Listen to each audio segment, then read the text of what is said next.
Happy Friday. I'm here. I just put up a note on my community tab to let you guys know that I was having problems with Spectrum Internet. Been a while since I've had to report that Spectrum Internet is not reliable.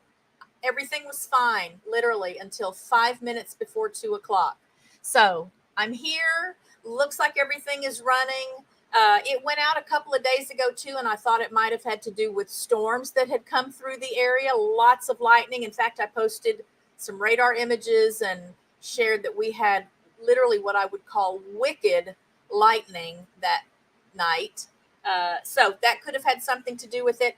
I am going to shut off. I restarted my computer. So as part of the process of trying to get everything back up and running, I rebooted everything. So went through the whole power cycling for the router and the modem and the computer, everything.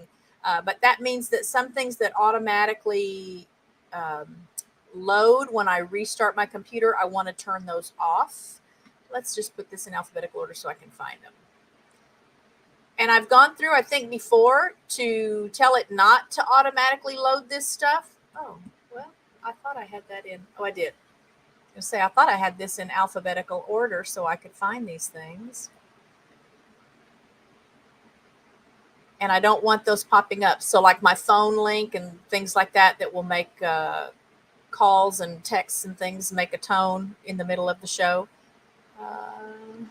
Oh, maybe I did. Maybe I did finally set it right to not be part of the startup processes. Let me just see here. Okay, that one's not there. Oh, that one is on. So let me turn this one off. Oh, so if I seem a little flustered, I'm a little flustered just because I don't like having to fight with the computer or the internet. I had let the dogs out just before I went back to check and see if everything was on. And so they're at the back door waiting to come in. But Richard should be home in just a minute. And they have water on the back porch. Kevin, who is our guest today, let me scroll that banner across the bottom of the screen. I had everything set up. I'll take myself off the screen again just so you can see the pretty picture from Kevin's Facebook page that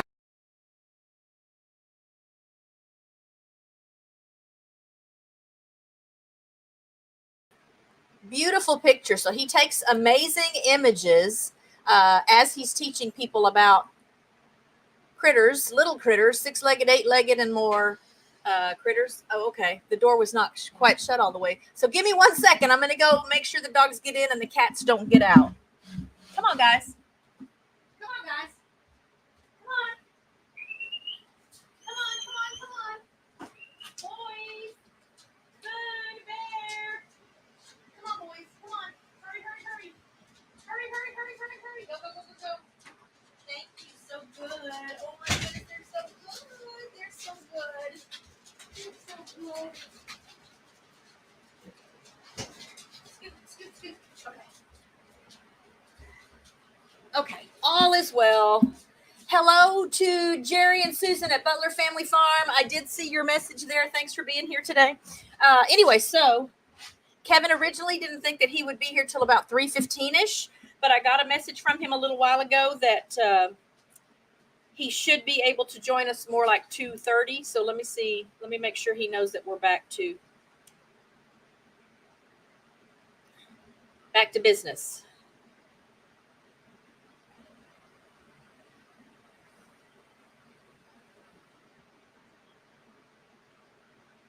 Okay, just when you think everything is going to fall into place, right? You get these crazy,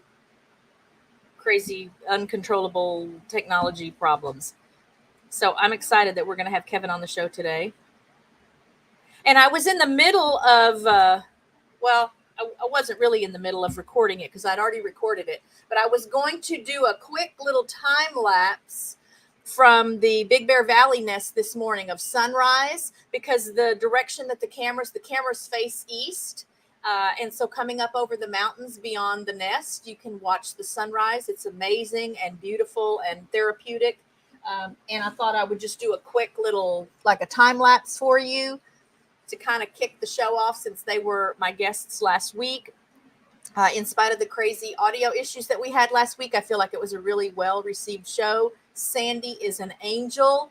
I just still can't tell you how honored I was that she was on the show. The organization means a lot to me. Eagles mean a lot to me, and the work they're doing. We need to get the word out about the work they're doing so that more people can get involved in those kind of endeavors. So let's right quick before Kevin comes on. Let me pull up my stats spreadsheet. I will share some channel info with you guys, and we'll do that until Kevin gets here. And then I have some did you knows that are related to creepy crawlies, bugs, insects, spiders, arachnids. And I hope you'll learn some things from the show today. One of my primary objectives with having Kevin on the show, and it's Kevin's objective, I'll read to you kind of his mission statement, so to speak, about why he has a YouTube channel, why he has a Facebook page, and why educating people about bugs, insects, spiders, things like that is so important to him.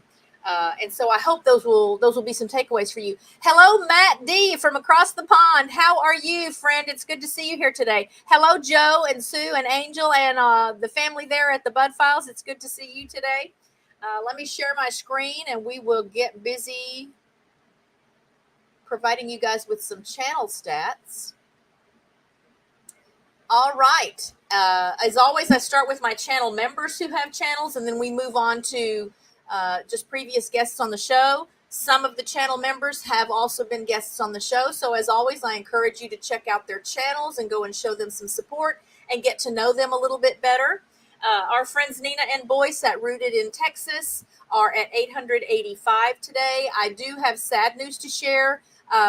Nina's mom passed away on the 15th of this month. So if you will stop by the channel, there is a post at their community tab about that.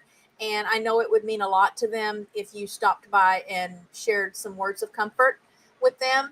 They are also in need of financial assistance. If you have the ability, every dollar helps, because her mom did not have life insurance. They're having her cremated. And if there is anyone out there that might be able to contribute toward the costs associated with that, I know it will be a huge blessing to them. So please stop by their channel, check them out, at least let them know that you're thinking of them and you're sending some love their way. And I just want to, again, let Nina and Boyce know that they are on my hearts and not far away from my thoughts, because I know they're really struggling with this, even though there were things that led up. They knew this was coming, but you can't ever really be ready. And it's always hard, no matter how much lead time you might have, knowing that that day is coming. So love and encouragement being sent your way, Nina and Boyce.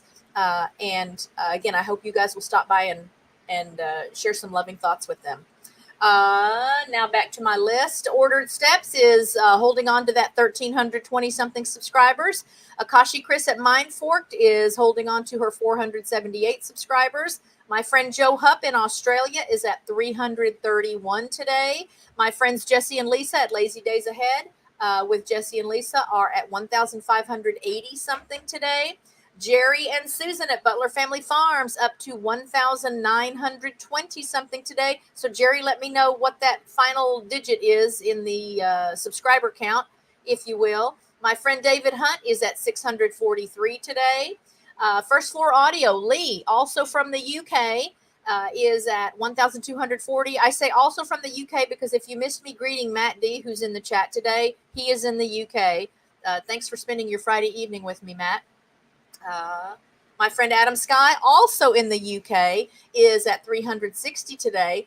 Neat little tidbit. Next week's guest will be my friend Ian McFadden that I met back in like 1998 when I was searching for a photographer who would allow Travel Host magazine, I was working for them at the time, to use some of his wildlife photography with just giving him credit, so that we wouldn't have to pay him. And so I just went on a search for wildlife photographers and found Ian, and we've been friends ever since, even though I've never met him. I did a little practice session with him at StreamYard because this was a new thing for him a couple of days ago, and was just really tickled because in spite of how long I've known him, it was the first time we'd ever spoken. And obviously we've seen each other because we see each other in pictures and videos and things, but it was just really neat to feel like I was finally meeting him after all these years. So he'll be on the show next week. And part of what he'll share with us is some information about Goodwood. That's a car race and show thing. I'm not going to pretend like I know a whole lot about it, but Adam Sky, who was in the chat one day that I mentioned that Ian would be on the show talking to us in part about Goodwood, Adam said Goodwood is right down the road from where he lives in the UK. So the world just gets smaller and smaller every day that we're here. And I'm excited for you guys to meet Ian. He's just a very interesting man. He's lived an amazing and interesting life. And he will be sending me some photos that I can share with you of his safari adventures and just some of the wildlife that he's captured. There are other things that he likes to photograph as well, so I'm hoping he'll include those in what he sends me, and then we'll get to just hear the stories behind the images. Let's see. Hello, Julie and Andy at Urban American Homestead. Thanks for being here today. Back to my list. So Adam Sky is at 360. Jeff and Lorena, Texas neighbors of ours at Back to Country Homestead, are at 791 today. My friend Amanda at Bare Bones Living is at 777. Looks like a good number to me, doesn't it? My friend Brian at Bearded Eagle is holding on to his 1,340 something subscribers. Oh, let me see if Jerry told me what that final digit is in his subscriber count. I don't see it yet. Ashley at CNC Farm is at 2,190 something today. My friend Tiffany at Canadian Family Life is at 1,630 something. My friend Heather at Come Hither with Heather in Australia is holding on to 1,040 something subscribers. My friend Danielle at Danny Days Ahead is holding on to her 1,090 something subscribers. My friend Dawn Ray B is at 556 today. My friends Brittany and Big K at Flannel Hill Farm are at 285. Check out the new puppies that they have added to the family. They're working to get them trained, and they will become livestock guardian dogs. They've got chickens. I think they have plans to add some other animals to their homestead. And so the puppies are just learning how to be family dogs and protectors of the animals who will live there with them. 285 for Brittany and Big K at Flannel Hill Farm. Jen and Steve at Good Times Homestead with Jen and Steve are holding on to their 1,050 something subscribers. Home Bartending with John is at 399 today. Peter Tragos at Lawyer You Know has gained another couple of thousand subscribers since last Friday. He's at 274,000 something subscribers, covering a lot of interesting cases. So the most recent live I watched had to do with the search warrants that were issued in the Ruby Frankie Jody Hildebrandt child abuse case. If you guys are not following that, there was a channel here on YouTube called 8 Passengers. It's since disappeared from YouTube, and I imagine that it disappeared in part because of the criticism that the mom of that family, 6 children, the mom and dad, hence the 8 Passengers title.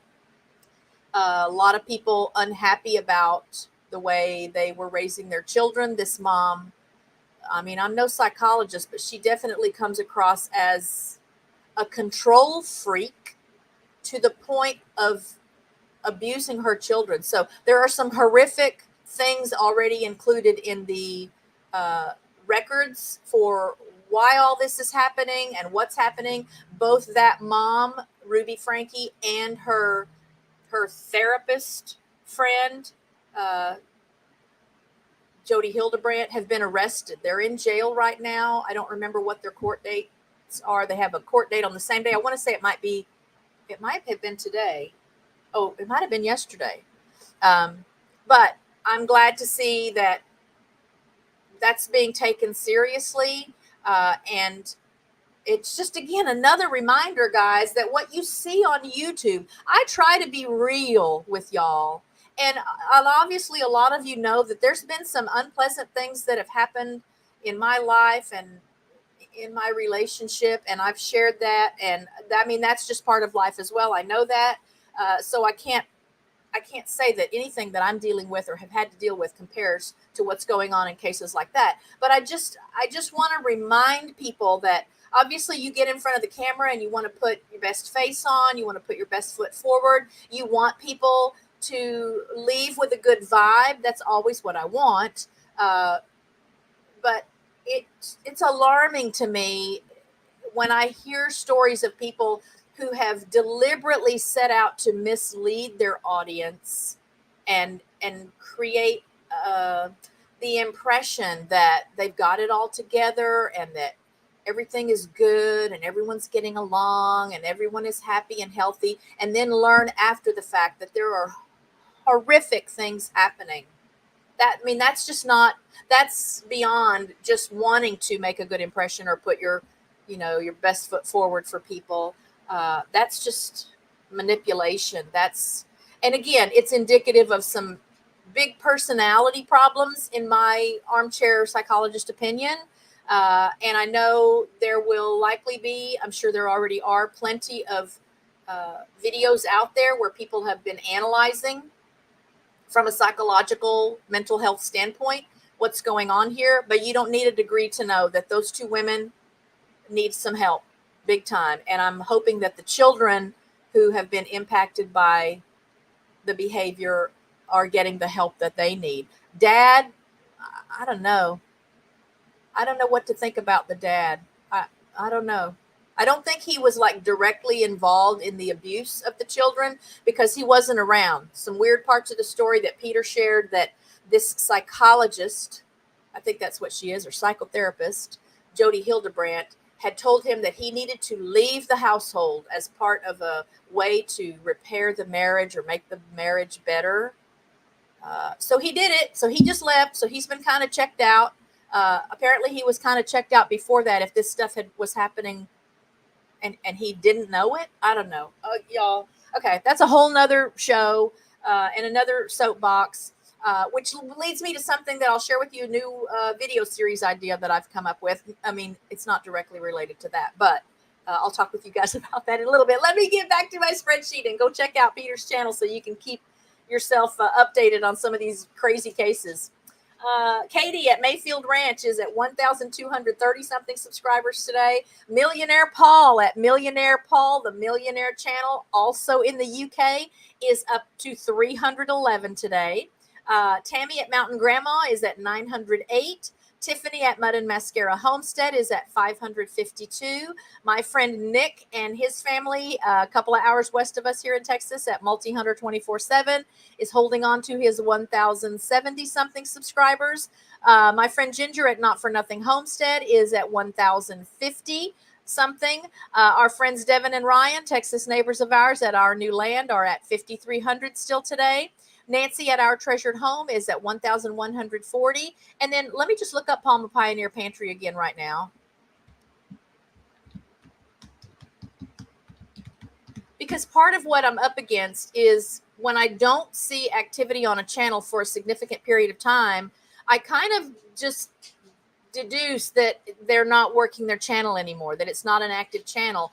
And not that there's not a lot of good content still on the channel, but if they're not looking to grow the channel, I don't want to steer you guys toward a channel where after a while you're not going to get anything new from it. All of the channels, part of the reason I've had these content creators on the show is to introduce them to new subscribers and new viewers and new supporters so that they can grow their channel. But it has to be a mutually beneficial arrangement. I think there needs to be something in it for both people. So I don't want to just send new people over to a channel to subscribe and watch videos and them not be getting, real-time material from that content creator. So it's a hard balance for me. That's why I reach out when I don't see that channels have been uploading after 3 or 4 weeks. Then I send an email and I try to find out, is everything okay? Or are you just taking a break? It's also why it's so important when you're a content creator that if you're going to take a break, which is great, and I recommend it, everyone should take a break from time to time. And but let your viewers know. Don't leave your viewers hanging like I feel like I'm hanging sometimes. Let them know I'm going to be taking it easy for the month of October, or I won't be putting up any new videos for the next week because I'm sick, or I'm going out of town, or there's some family stuff going on, or the dog got hurt, or whatever it is. And you don't have to be even that specific, but let people know that you're aware that they are going to notice your absence, so that they don't worry about you or jump ship thinking that you're not interested in providing content for them anymore, because that's the job of the content creator. Okay, the job of the content creator is not to get monetized and make money, and the job of the content creator is to provide people who visit the channel with meaningful content that they can learn from, or be inspired by, or motivated by, or just to escape from the craziness of the world. And so if after a while you stop doing that for your viewers, I don't know that you can really, feel bad if people stop coming around. So that's my philosophy. That's the purpose of my interviews, is again to get you interested in something new, broaden your horizons, but with the expectation that you're going to continue to be inspired and motivated and educated and uplifted or entertained or offered with a means of escape by hanging out with them and checking out their content. So anyway, so that's my story on that. Stephen at Papa's Kitchen, Texas neighbor of ours down in Arlington at 331 today. Shane at Paralife TV, your everyday wheelchair ninja, is at 2,110 something, 10 to 19. I do have Kevin in the green room, guys, so I'm just going to run through these again right quick before we bring him up and hopefully get our minds blown together with some of what I hope he'll share with us. My friend John at Pedroza Travel is at 1,140 something today. My friend Dr. Lund at Psychology Noir with Dr. Lund is holding on to her 1,040 something today. Wes and Jess at Rich New Design are at 570. Ronnie and Brittany at Ronnie and Brittany RB Story in California are at 767. My friend David at Safe and Sound Texas Audio Excursion is at 3,050 something. My friend Shannon at Shanster Travels, check this out. She went from 752 subscribers last Friday to 1,250 something today.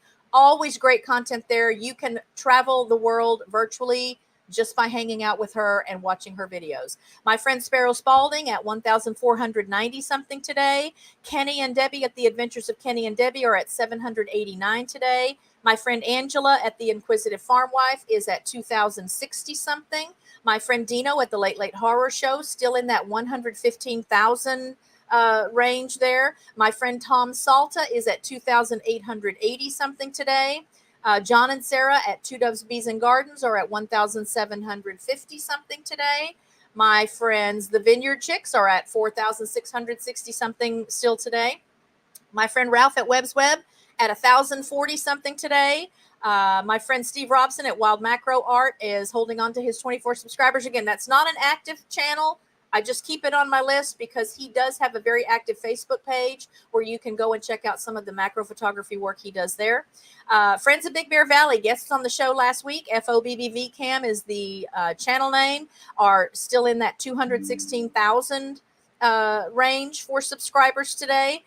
Eagle season will officially start again on October 1st. I'll have a video coming up to let everybody know what the status is of all the nests that I follow that have live cams that you can follow. It's a great time. I just hope that you will check that channel out and any of the others that I'll share with you. And then today on the show, in the green room, I have Kevin from All Bugs Go to Kevin. I met Kevin. I think initially he was part of Ant-Man's Hill. I think I may have seen posts and things from him there. Then I found his Facebook page. As of this morning, I think it has 131,000 plus followers. And there is so much shared there. It's amazing. And as I said last week, I think if you're squeamish or you get heebie-jeebies from six-legged critters, eight-legged critters, creepy crawlies, a lot of you call them, I sometimes call them that, then it's a wonderful, safe, comfortable way to still enjoy them, learn about them, and hopefully come to appreciate their beauty and how beneficial they are to the environment and to each other by hanging out at pages like Kevin's. beautiful images there. Some of the people who take pictures are photographers, so they know what they're doing. Most of the people they're just me. They've got the phone ready. They see something interesting. They post it because they either don't know what it is or just because they're so excited that they encountered it that they want to share that excitement with the rest of the people on the page. So without further ado, yeah, get you a swig of water, Kevin. And I like to tell my guests to be sure they're not picking their noses or sticking out their tongues or doing anything they don't want to have people see on camera. Here comes Kevin. How are you? I'm doing all right. How are you? I'm good. So first tell us where you are geographically. I'm in Evansville, Indiana, which is southwestern Indiana. I'm about 5 minutes from Kentucky. Okay. And so, like, weather-wise, what's happening? I've been watching these bands of storms that are going through the central U.S. Is that, like, hitting you? Has it been? We've been getting missed by, we haven't had any significant rain in a little while. We had a little bit last night and around a week ago, but nothing too crazy. It's just been mostly hot. This week's been nice temperature-wise, in about the 80s. But so when it does rain, though, is that, like, prime time for you to go out looking for little critters? Sometimes it is. I mean, while it's raining, not so much. But after the rain, if you go out right after a rain, a lot of times you can find everything that was hiding from the rain. And a lot of times when you get rain, it cools down a little bit. So they're just kind of not ready to be on the move yet. And so a lot of times you can look under leaves and things like that and find them. Nighttime's a good time to go to find a lot of the daytime stuff too, for the same reason. They're just chilling out and you can kind of find them, and they don't tend to want to flee as much. So so it makes photographing them a little easier. I like the challenge when they're fleeing. Maybe I'm a little crazy, but I do like the challenge. I don't put stuff in the refrigerator even when I'm doing like studio type shoots, just because I just want them to be lively in themselves. Natural, so that I photograph them as they are and people see them as they are. All right. And am I right? Did I maybe first meet you, quote unquote, become aware of you at Ant-Man's Hill? Were you a member there or admin there? I help admin there, and I still do. I don't know if that's where we met, if I'm being honest, because I meet so many people. I never expected, when I started All Bugs Go to Kevin, I just kind of thought it would be mostly people like some of my friends that I've met through Ant-Man's Hill and Insect Identification, which is another Facebook group, entomology group. I've just met a lot of people, and I just kind of expected a lot of those people would come over that I knew personally, and a lot of the scientists and stuff that I've met over the years, I knew some of them would come, but I did not expect it to get to 130,000. I didn't expect it to really probably get to much more than 1,000 if I was lucky. And so it's pretty wild, and the experiences that I've been able to have because of it, I can't say how thankful I am. It's just been so many amazing experiences that I just never would have had if I hadn't put myself out there. Right. So I do want to remind everyone that you may not find as much news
Okay, I'm back. So I'm on my phone right now. I don't know what's happening with my internet.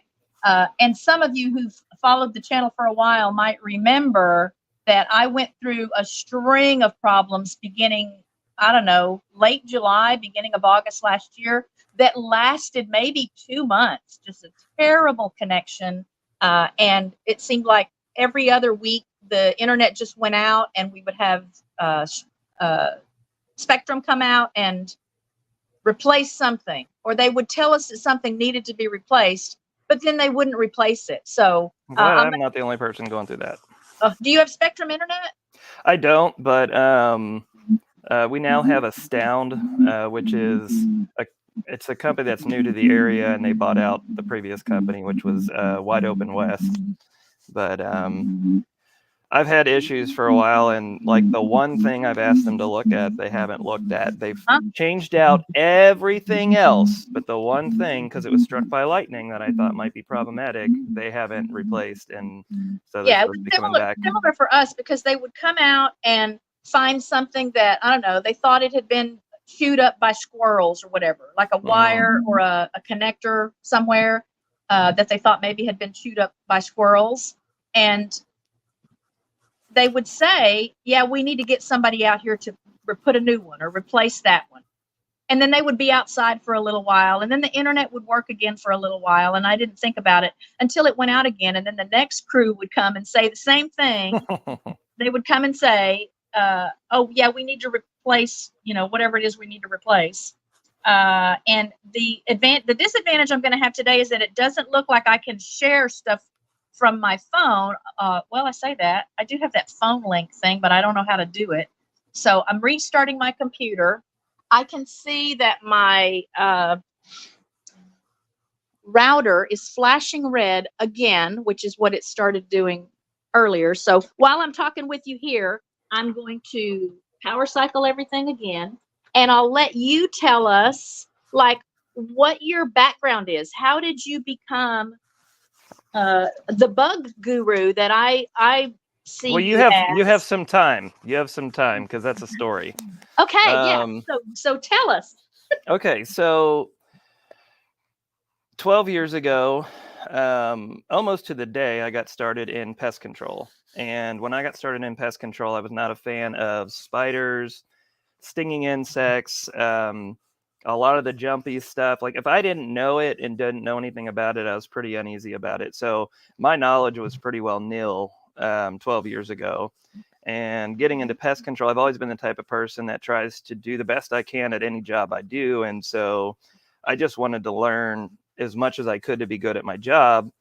And after training, I just had a lot of questions, and I went to the people I work for, and I just said, "Hey, I've got questions. I want to know the why behind this, and I just want to know more." And they just didn't really have a whole lot of information for me, so I started to seek it out on my own. And it was really once I got into Facebook groups about 10 years ago where I started to connect with people who really knew a lot more about this stuff. And at first I was in Facebook groups for pest control, just one main group called Pest Cemetery. And there was a guy in there named Daniel D. Dye II. And he's in my Facebook group, and he's in Ant-Man's Hill as well as others. And he's a really good photographer, but he was also really knowledgeable. And seeing somebody in the pest control industry who really knows their stuff. I mean, they were using the scientific terminology, the scientific names, and just encouraging people to not look at everything as a pest. And in the pest control industry, I hear a lot of people use the term pest for things that aren't pests. So if it has 6 or more legs, they use the term pest instead of saying this one's a pest and this one is not. And Daniel did, he would say, this is not a pest. There's no pesticide application necessary. And, he was just really always educating and really positive and coming in and saying, look at this really cool spider I found. A really cool spider? There's such a thing? What? So his enthusiasm and knowledge, I was like, I want to be like him. I want to be more like him. and I've got to start learning more. And so that's when I started making identification a priority. The thing is, like, if you can identify it, you can learn about it. If you can't identify it, like, or if you are identifying it improperly, then you may get information about the wrong critter. And a lot of people like iNaturalist and Google image and stuff like that. And sometimes it's right, but most of the time it's wrong. It might be close, but it's not always right. And so a lot of times I think people get misinformation from that sort of stuff. And so I'm really glad I didn't go that route when learning. Occasionally I'll use it as to give me a starting point. Usually just to speed up the process when I don't have a lot of time to go through it. But I really like to do the work whenever possible to identify something. That way I learn something. And usually I learn about other stuff in the process too. But I'm getting off on a tangent here. But yeah, you look like you're in a place where you might have a question for me. So yeah, I'm just wondering. So like, how did that process? So like, where did you go to learn classifications and the technical parts of it? So because the pest control group was really aimed at pest control, and there was some stuff that could help me, but it wasn't what I needed. I found I just typed into the search engine on Facebook. I typed insect identification, and then a group came up called Insect Identification. So that was the first group I joined, where I just I knew I was probably going to get more what I needed there. And at the time, the group was pretty, it was like 2,000 or 3,000 people. But I'm just a friendly person. And so new members would join and I would say, hey, welcome, and stuff like that. And I was always trying to either learn or share what I've learned. And so I'm a firm believer that knowledge gained is wasted if you don't share it with others. And that's a big part of why I do what I do, because I don't want it just to stop with me, and then I remember it if I use it. So I started doing a lot of that in the Facebook groups, learning from the experts, connecting with experts, and then sharing what I know as I know it. And so that's kind of really where I got my start. And I just started tapping into the experts. I started going, okay, this guy's an entomologist specializing in beetles. I'm going to reach out to this guy. Sarah Rose, the author of Spiders of North America, that was just put out last year by Princeton University Press. I reached out to her, probably going on 9-10 years ago, just wanting to learn more about spiders. And now she and I talk on a regular basis, and she's a good friend. And never would have expected any of this, but it was just reaching out because these people have knowledge. They want to talk about it. That's why a lot of them are on social media, and that's why they're in these groups. And so I never expected to reach out to people and actually get a response. And I still remember the first time I started hearing back from some of these people, like Eric Eaton, who is the author of the Kaufman Field Guide for Insects of North America. I reached out to him, he responded, and then we started talking, and I started learning from him. And so I say if you're on social media and there's an area of science or whatever you want to learn about, don't hesitate to reach out to somebody, because they might actually respond, and you can learn more through that process. So, well, I was very tomboyish, and my philosophy growing up was that if something would be still long enough for me to catch it, it was going to be caught. And I talked about this a little bit on last week's show. This was much to my mother's dismay, because I would come with things she didn't know what it was. I didn't know what it was. I was, just a little kid, even just a little bitty girl. But I feel like just in the last probably 3 or 4 years, I have learned more about bugs, even bugs that I've seen my whole life. Mm-hmm. And maybe I know what their name is, or, what regions you would find them, but have learned more than about, what do they do and what do they eat and how do they reproduce and, those kind of things from like your page. And I don't remember how big Ant-Man's Hill is, but it got to a point, I feel like with Ant-Man's Hill, that there were just so many submissions, I think, that a lot of things I just never got answers for. And I seem to get a quicker response if I post something on your page. So I don't know if just more people are knowledgeable, or available? I would say we probably have a lot of the same people, and I think we both run into the same kind of issues at times. Because there are times where we'll have, I mean, I haven't looked in a while at the analytics, but on average, I'd say we have about 300 to 350 posts that have to be approved every day. Wow. And then there's also the ones that get declined because of not Yeah, having just the like location. location Yeah. information or just whatever rule Right. that isn't being followed. So we couldn't approve it. And I want to say, well, while I'm live on here, that we never say, we like when we have to delete a comment or can't approve a post, we don't sit and talk about it. We just resubmit it. We are not angry at you. Our admins aren't power hungry. I am so lucky to have such an amazing group of people that share my vision and give of their time and just their loving hearts to really just be kind and good to the members of All Bugs Go to Kevin, Yeah. and try to give them the same experience across the board. So they're just fair and kind people. And I'm so lucky to have them, or I wouldn't be able to do the extra stuff that I do. It's a great group, and it does my heart good. I do want to say hello to Akashi Chris. I see you there in the chat now, and I am back on the computer. Cross your fingers. I've got the phone right here in case I've got to go with my mobile data again, but I want to be able to share some pictures here in just a little bit. But it does my heart good every time I see a post from someone who shares something along the lines of, a year ago, I would have just stepped on this thing. Like as soon as I saw it, now that I know what it is, I picked it up. I mean, it's giving me goosebumps just to talk about this right now. I put it in a cup and I put it in the backyard and let it go. And I'm thinking, yes, that's what this is about. Because I'm just an animal lover in general, and snakes are right up there with insects, spiders particularly. With people, they don't know, they're afraid. The knee-jerk reaction is to just eliminate what they think is a threat. And so sometimes people think I'm weird because if I encounter snakes here, we don't see venomous snakes here. There are venomous snakes in North Texas, but we have not seen one. I have not encountered one on the property. And so I tend to encounter water snakes and rat snakes. That's it. And when I find them and they're too close to the duck pen or someplace I just don't want them to be, I just pick them up.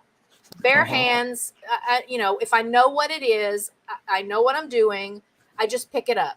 And I know a lot of times in the beginning, before people realize that that's my way of doing it, I would share, oh, look at this little guy that I had to move today, and would get comments like, oh no, I would have had the hoe out, or I would have had the shotgun out, or that would have just been, in pieces as soon as I saw it. And it just hurts my heart because I know it just comes from not knowing, from just being unaware of what it is and why it's important and why it has value. And so to find bug groups at all was a thrill for me because, again, growing up, I was fascinated by them. I've always been a spider lover. And my first experiences with really learning about spiders was when my kids were little. My oldest son, also an animal lover, and would come to me with some kind of thing in his hand at 3 years old.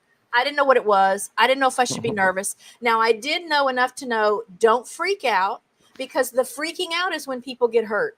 The freaking out, flinging your arms or slapping at something, that's when you get bitten or stung or whatever other bad thing could happen.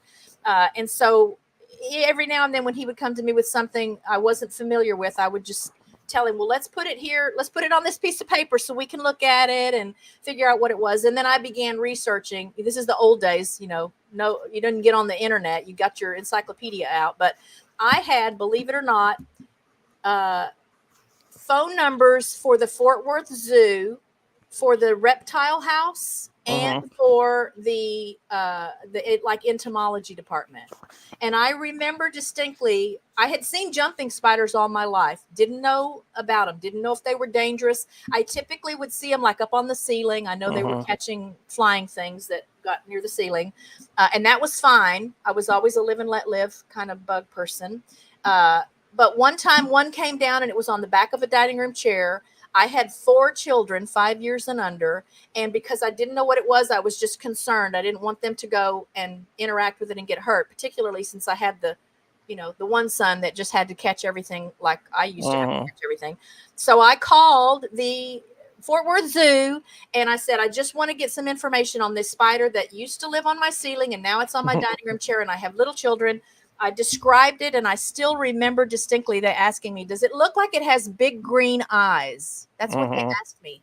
And I said, oh, I already know what it is. Yeah. First I said, I don't know. I haven't gotten close enough to look. And they said, just go look. If it looks like it has big green eyes, then it's a jumping spider. So I go over and look. Sure enough, those fang covers. How do you say that word? There's different. I've seen Chelicerae or Chelicerae. Okay. I think. Here's what Sarah Rose told me. She said, "Just say it and say it with confidence." So I have said Chelicerae from the beginning. Okay. But then when I started looking more into it, Chelicerae is another. Probably more accurate. Okay. It may be. I really don't know. Oh, Like okay. I've seen it as Chelicerae, the American pronunciation, where Chelicerae is regional kind of right. thing. So maybe something along those lines. But well, they gladly and generously kind of educated me right there. And they said, you know what? They're completely harmless. They can bite. It feels like a little sting, but they're not aggressive. They're very friendly. So I thought, okay, well, he can sit on the chair for a little while, and then I did catch him and put him outside. It was a pretty good sized one too. So yeah, there's some of the larger ones. I had seen this was a Phidippus audax. I was gonna say it's nice probably that one. Oh yeah. But I just still so distinctly remember them asking me, does it look like it has big green eyes? And I thought, why in the world are you asking me that? Why do you think I've been looking at it? Do you have a picture you could bring up, a screen share? If you type in Phidippus audax and I can do that. The search of all bugs go to Kevin or whatever. Sure can. I'm going to pull up an image right here. Oh, great one right here. So let me pull this over here. We'll share this picture. Oh, let me get back to my, the studio here. Share a picture. Yeah, and you guys will see now what the big green eye looking thing was they were referring to. Because when you're standing at a distance, before you understand about eyes, then yeah, from a distance, this looked like it had great big green eyes.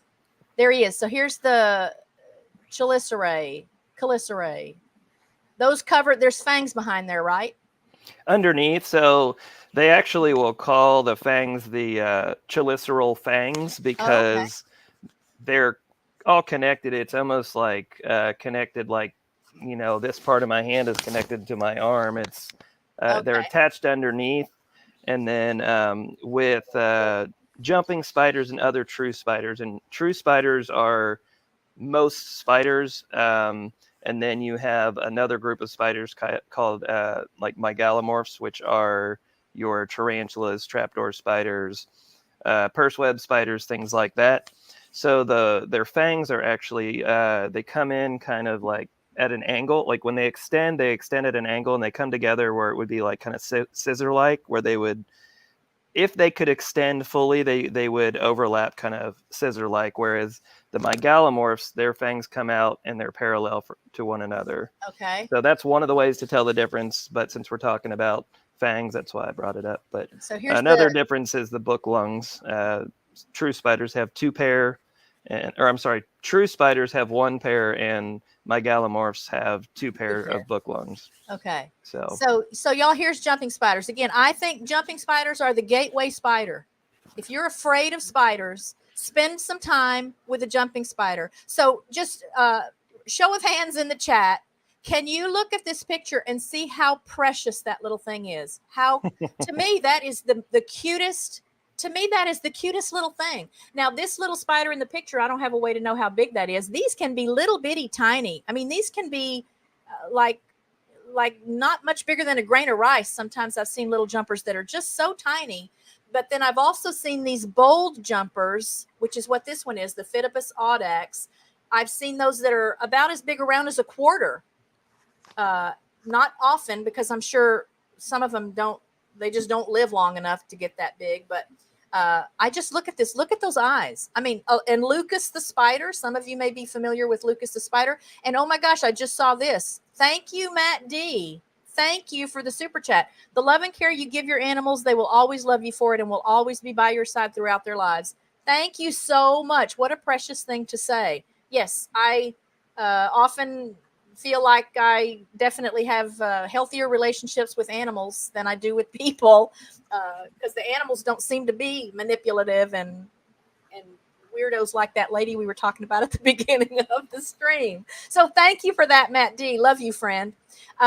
Anyway, so I just look at that, and again, that's part of what I think it does. That's one of the benefits. If you'll set aside your heebie-jeebies and maybe hang out at a YouTube channel or a Facebook page where you can look at images like this and just see. I mean, look how intricate. Look at that's just an amazing creature to me. And these little spiders, again, these are the friendliest, most curious, gentlest, and patient spiders. So anytime I can pick up a jumping spider, I am picking up a jumping spider. You can put a jumping spider on your hand or on your arm and talk to it. And I'm telling you guys, it looks at you and they'll cock their little heads like a dog, as if they're really trying to figure out what you're saying. It's just amazing. I have not had that experience with any other kind of spider. I'm guessing it's because maybe jumpers are the only ones that really display that behavior. Because To my most spiders knowledge, have never. and there's a lot of research that's just always being done on them because of their cognitive ability is just obviously different from other spiders, and their desire to connect with other animals, it seems, because they will look at you. Like, you will notice them, and they will notice. They probably notice you before you notice them, but they will turn. They will arch towards you. And in some cases, like, I just offer my hand. If they want to jump on my hand, great. If not, then I let them be their spidery selves where they are, and that's fine. But you can usher them, just, put one hand in front of them and kind of usher them over, and they'll jump on. Sometimes they'll jump right back off, and they have a little safety line that they leave when they jump so they don't fall and hurt themselves. And but I will tell you, as someone who is like, spiders was my number one animal fear other than snakes. And snakes is one that I worked on using the same methods I used to overcome my other bug fears. And so that's something that I'm working on and still continue to work on, because I still have the shakiness. Like, I had to relocate a snake in my yard. I was doing some, basically getting some stuff ready to do some gardening, and it was just a bad spot. So I had made a new area for all the snakes and skinks and stuff. And so I had to move this snake, and I knew it was a garter snake. I knew I was going to get bitten. I knew all the things, and I wasn't worried about it. I was just excited to get this thing to a new spot, because I wouldn't have done that before. 15 years ago, I wouldn't have killed it, but I definitely wouldn't have done anything to move it. I'd have just been like, I guess this is your space, buddy. I'm out. I'm walking around. But anyhow, I've been working on trying to get native plants in my yard, and working on that sort of stuff, and saw this snake, and I just picked it up, and I went to show my wife, and I could not get my hand to stop shaking. So this snake's head's just bouncing around, and I feel so bad for this thing. And I was like, it's so pretty. And she's like, I can't tell. So, it was pretty funny, but it's that residual fear that's still there. And, but I got the snake relocated, and all was well, and all that stuff. And just seeing the change in my wife, just because the change in me, she's come along for the ride too. Because she was not a fan of spiders and a lot of this stuff, and she lets me keep all these critters in the house now, and I'm very thankful, very lucky, because she doesn't love it, but she understands it. So, like, when I told her I was making new habitats for the snakes and the skinks, she was like, "Oh, that sounds like a good idea," and I was like, "I can't believe those words are coming out of her mouth right now." All right. But I will tell you, getting back to, like, I was afraid of spiders, and the reasons were really all of the reasons that people usually tell me they're afraid. I didn't like the way they looked, the way they moved, and I was afraid of getting bitten. And when I started learning about them, it just blew my mind, because everything seemed to be the opposite of what I learned. And, and it started out, it would be something somebody would say in one of the Facebook groups. They would say something about brown recluse or spiders in general or whatever. And I'm like, that doesn't sound right. Yeah. So then I would look it up, and then I would find like, okay, these people are right, I'm wrong. So then I just started getting information, just read, and then tap into all the resources I could, the people that I could that were knowledgeable. And before I knew it, I was this advocate instead of this hater. And it actually was one day I was telling somebody about brown recluse, because we do have them here. And I was telling somebody about it and how they're reluctant to bite and all these things. And they said, well, why don't you put your money where your mouth is? And I was like, okay, you know what? That's fair, because I was always given all this information about spiders and why people shouldn't be so afraid, but I wasn't holding them, and I wasn't doing anything to really truly face my fears. And understand, this was never a journey to overcome my fears. It was just a byproduct of me learning. Right. But anyhow, it took a large dark fishing spider that really helped me just overcome my fear, like really go over the edge to the other side. And it was this big 2.5 inch, 3-inch leg span spider that I had in my hand, and I was photographing it, and all these things, like just all these great feelings were going through my body. This huge spider wasn't hurting me. It wasn't doing anything other than sitting in my hand. And one of the things I learned early on is most spider bites occur when they're trapped in your clothes, shoes, or in bed. Right. Like they're trapped against your skin, Right. and Put pressure's pressure on coming down, and then there's that sort of moment where they're like, oh, I'm going to die, I probably should do something. And so then bites can sometimes occur. So I say this to lead to the next part of the story, when this spider who was sitting so chill in my hand, and I was so excited and like, oh my God, I'm conquering this fear. This is so great. And all of a sudden she decides to run up my arm and goes underneath my sleeve. I was wearing short sleeves, runs underneath my sleeve and is sitting right on my chest, under all my clothes on my bare skin. So in my head, I'm reciting, spider bites only happen when they're trapped against your skin and under clothes, shoes, or in bed. Like over and over again. This is going through my head. I'm going, this is those moments. This is one of those moments. And I still didn't get bit. And that spider was definitely big enough to inflict a bite on me. And it's still in this kind of a situation under my clothes, with the pressure of my shirt kind of pushing down. And all I did was kneel down. I pulled my shirt away a little bit and kind of just puffed it with some air. She dropped down. I picked her up. I got a couple more photos, put her back in her little enclosure, and then just went on with my day. But that was such a huge moment to see that even in a situation when when bites do typically happen, I still didn't get bitten.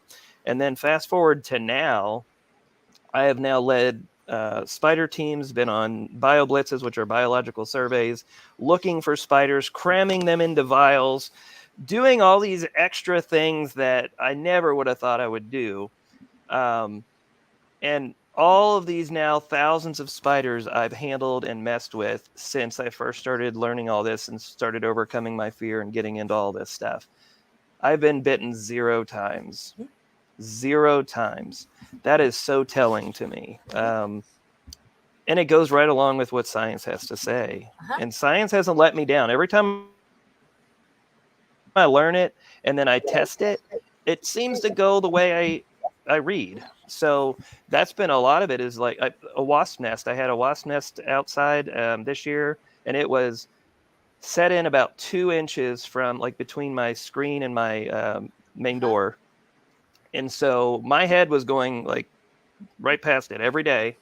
And I stop and I look up there, and there's research that they can remember faces of their own species, other wasps and that sort of thing. So I was like, but there's also some thought that they might remember humans. So I thought if I look at them every day, because they don't start getting defensive until fall, like late summer, fall, because their last brood is cooking. That's when the males and the new females for next year that are going to lay, make the new nest and lay the new eggs and all that. That's when they emerge, and then they meet up, and then Usually They you'll get hear busy. some, yeah, you'll see the candlelight, and then you'll hear like some, romantic music playing, and then that's when you know it's happening. Okay. I'm kidding. But seriously, I never got stung once by them. I understand their behavior enough to know when they're getting agitated. So they do this thing when you get a little close where they'll kind of stiffen up and they'll stand up on their legs and their wings kind of will go out. And that's kind of their way of saying like, I see you. But then sometimes they'll fly off of the nest and they'll kind of fly around you as to kind of say, okay, you're a little too close. But I didn't even have that. I had the behavior where they put their wings out, but that's it. And there's been no stings, and they've now abandoned the nest, probably for mating purposes and that sort of thing. So they're done. They're like all year they've been here, and I didn't get stung. Now that's not always the story. And if you have a wasp nest that's that close to you, and you decide you need to remove it, totally understandable. I get it. But this was my own personal just experiment that I wanted to try. And my wife, for some crazy reason, did not tell me no, because like normally I remove those, and I do it humanely. I don't kill them. Yeah. Yeah. I still and if you check out my YouTube channel, I did a video last year. I don't post a whole lot on my video, but the stuff I do put, I try to make it to be good content that people can always use and go back to. But I did do a video on how I relocated a wasp nest, just so people could see that you can do it, and it wasn't crazy scary for me. And I mean, obviously, I'm in a different place now, but it was really easy, and at no point did I think I was going to get stung or hurt. So definitely check that out if any of you all are interested in seeing that. And it's also important to me to help paint these animals in a different sort of light. So I do a lot with brown recluse. Like Yeah. I have a video on my Such a bad YouTube of rat. me Yeah. playing with brown recluse, which I'm happy to do today. I'll probably switch over to my phone if I do that. But I have another one where I got a video of a brown recluse heartbeat. So you can actually, it's not the sound, it's just the visual. You can see the heart mark and you can see the heart beating. Right. And my goal with doing those sorts of things is to help people see these are animals. Yes. Living beings. Yeah. Yes. Heartbeat. They breathe out their butts, but they still breathe. Yeah. And they're really important. I mean, spiders kill 440 to 880 million tons of bugs in a year. Wow. Worldwide.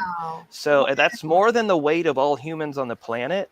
So if they're eating that much in bugs, we probably need them just to help keep populations balanced. Absolutely. Yeah. There's some perspective. And people a lot of times forget about the importance of the predator-prey relationship. It seems gruesome and just barbaric and all those sorts of things, but it's something that is so important for nature. And a lot of times we think we know better, and we kill wasps in our garden because we think they're going to get our caterpillars, but something else may need that wasp that is really important for your garden too. And part of why insects are so successful is because they produce so much offspring. So there are supposed to be some that die to predation, and we need that to happen. I mean, birds, they're like some of our smallest bird species need well over 1,000 caterpillars just to get one nest up to fledgling. So. Can you, on your screen, can you see when I put these yes, banners I can up? see. So I have some banners that I'll show throughout, the remainder of the interview. This is one that blew my mind. So this one says insects are vital to every ecosystem. They pollinate plants, decompose plant and animal matter, and serve as a source of food. Birds alone, I don't know what the date of this is. I think this is from National Geographic. I feel like I got a reputable source. Birds alone eat an estimated 400 to 500 million tons of insects per year. That's just birds, because there's other insects that eat insects. There are mammals that eat insects. So there's lots of other animals that eat insects, but birds alone eat 400 to 500 million tons. I can't even process that kind of a number. I have no point of reference to It's a lot. for that to make sense, or for me to get a Mhm. picture in my head. But I know it's a lot, so I thought that was a really interesting stat. Here's one other one, and I do absolutely want you to show us some live specimens and let people again vicariously experience handling some animals that maybe get a bad rap, and see that you're going to live to talk to us through the stream in spite of it. Insects live in nearly every kind of habitat, and it's estimated that there are currently 10 quintillion insects on Earth. Again, I don't know how to do that number. I can't. That's a lot. I can't. Yeah, I don't remember how many zeros are after the one on a quintillion, but it's not a number I'm going to have to deal with. 100? Is it 100?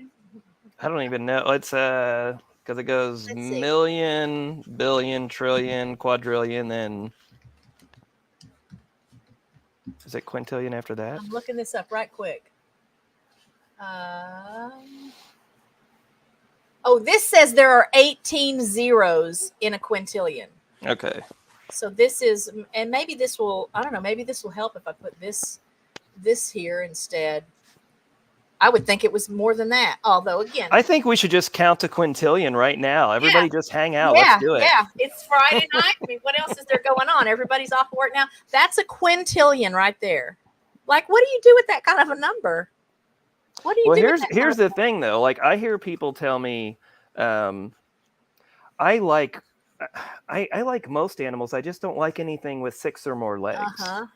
And what I have to tell them is you actually don't like most animals, because 85% of all known animal life is arthropods. So insects, spiders, millipedes, centipedes, just all of those exoskeleton having creatures make up 85% of all animal life. And then this is one of the things that I even tell customers in the pest control industry about.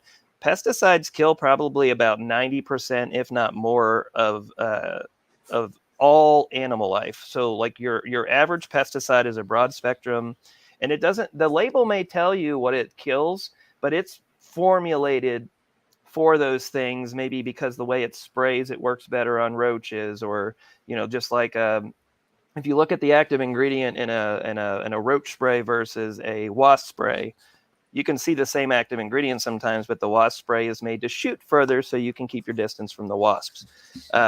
So it's not always about what's listed on the label. Like these products, if you look up the active ingredient and what they kill, they're made to kill pretty much all arthropods. And most pesticides say that they're incredibly toxic to dogs and cats and humans, to aquatic and stuff like that. Well, that's the thing, is they say it's safe because it's deemed safe for humans and pets, and basically most mammals it's safe for. Maybe, but a lot of times it'll harm birds. Partly size, partly their biology too. But but it's still like, people think about, okay, well, I don't want that spider coming in under my door, so they spray outside, and they don't realize they're killing the pollinators and the decomposers and those sorts of things.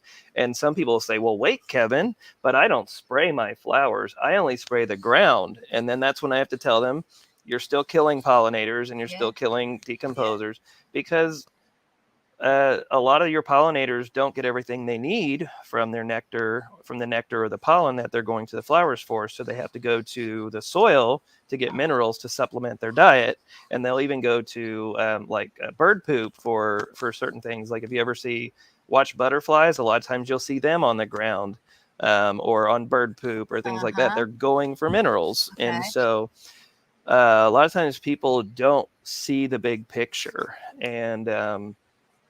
And that's why I love educating people. And my approach is never to beat anybody up. I don't ever want anybody to feel bad. What you've done in the past is the past. I need to show you a better way forward if you're willing to listen.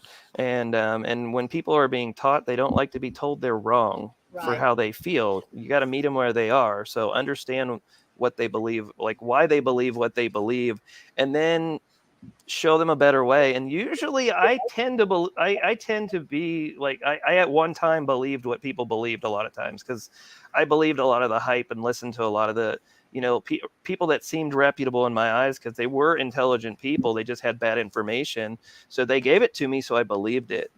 And now I check everything. If I hear something new, I check it out. So what about ticks? I see that question here. Oh, let me get back to the chat. Yeah, okay. So what about ticks? What do you mean, Jerry? What about ticks? Like, are they important to the ecosystem? You could start with that. Yeah, let's talk about ticks, because there are some bugs, mosquitoes, ticks, things like that. Now, I know ticks are a food source. I mean, I'm guessing mosquitoes. Obviously, bats eat mosquitoes. Lots of animals. Yeah, so he's clarifying. How are they any good? And so I do wonder about, are mosquitoes and ticks anything beyond a food source for another animal? So this is one that a lot of people I've found don't like hearing, but because they are vectors of diseases and bacterias or whatever it may be, they do help with population control in that way, just like the parasitoids are helping with population control, and the predators are helping with population control. So it's kind of another type of population control. And because sometimes it affects us, people don't like hearing that it's still kind of part of a predator-prey relationship. It's obviously a parasitic relationship because they don't kill unless they're carrying something that is deadly or something. They don't typically kill their hosts. It's just they get a little bit of what they need and they go on. And it's with ticks, both males and females will feed on blood, and then whether they carry Lyme disease or Rocky Mountain spotted fever, it's specific to certain species or genus of ticks. So a lot of times if you find a tick on you and you're worried about something like that, you can actually identify the tick and then see if that genus of tick even carries anything that you need to be concerned with. There are also ticks that don't target humans at all. There's hard ticks and soft ticks. And then it's also good to note that most of the really scary stuff that ticks can transmit, they have to be on you usually for about 24 to 48 hours before it'll get transmitted. So if you're going into tick-prone areas, check yourself when you get home, take a shower. If you have a significant other or somebody in your life that can check your backside, make sure you're checking all the nooks and crannies and make sure you're good. And if you get it within 24 hours, typically you're good. There's obviously always an exception to the rule. I don't like speaking in absolutes. So, I'm a big fan of using repellent. I hate the way it feels on my skin. I don't love using it, but as far as for protecting myself, that's the route I go. Just to make sure that when I'm out in the weeds photographing stuff, that I'm not getting covered in ticks. Right. Well, that's just smart way to do it. I did want to say, when you were talking about wasps, so that was kind of the holdout for me. And as a little girl, I didn't deal much with stinging stuff, partly because you can't catch. I mean, you can't catch a wasp. So my focus was more, spiders or roaches or centipedes and things like that. Things that they're not so fast, and if you're quick enough, then you can pick them up. But was kind of a holdout. I had a bad attitude about wasps, only again because I guess I felt like you couldn't necessarily get away from them or stay away from them. And there were times that it seemed like they were aggressive or they would come after me. I mean, and obviously as I've, learned more as well, I understand, right? There's some times of year when, sometimes of year they are going to be more aggressive because they've got things happening that they have to protect and keep predators. We're a predator to them. Keep the predators away. But your page, I want to say it was your Facebook page, your All Bugs Go to Kevin Facebook page, is when I learned about Polistes, the paper wasps. So there are red paper wasps that typically build nests in our duck and goose pen every year, and then we'll see them other parts of the property. But I know for a couple of years I would be in and out of the duck pen. I'm changing out water, I'm changing out bedding, and there's this and it's like a 6-foot ceiling, if even that. And so I'm within 6 inches of them. I'm just doing my thing, I'm just working, and I didn't even notice them at first because they're so non-threatening. And then I happened to just catch a glimpse, and the nest was big enough that I knew it had been there for a little while. And I stood looking. Again, I'm only, maybe a foot away, watching them work, and they were aware of me. And I thought, oh my gosh, they've probably been watching me this whole time. And they've seen that I come in. I'm not there to mess with them. I'm just changing out the water and changing out the bedding and collecting eggs and stuff. And so they know I'm not there for them. And I was just so fascinated by that. And it started to change my attitude. We had, I think they were yellow jackets. It's what I've always called yellow jackets, that were living in the pipes of a gate between our backyard and the horse paddock. And I mean, I don't know how I would have seen them, except that I saw some coming and going out of the open end of one of these pipes that makes up the gate.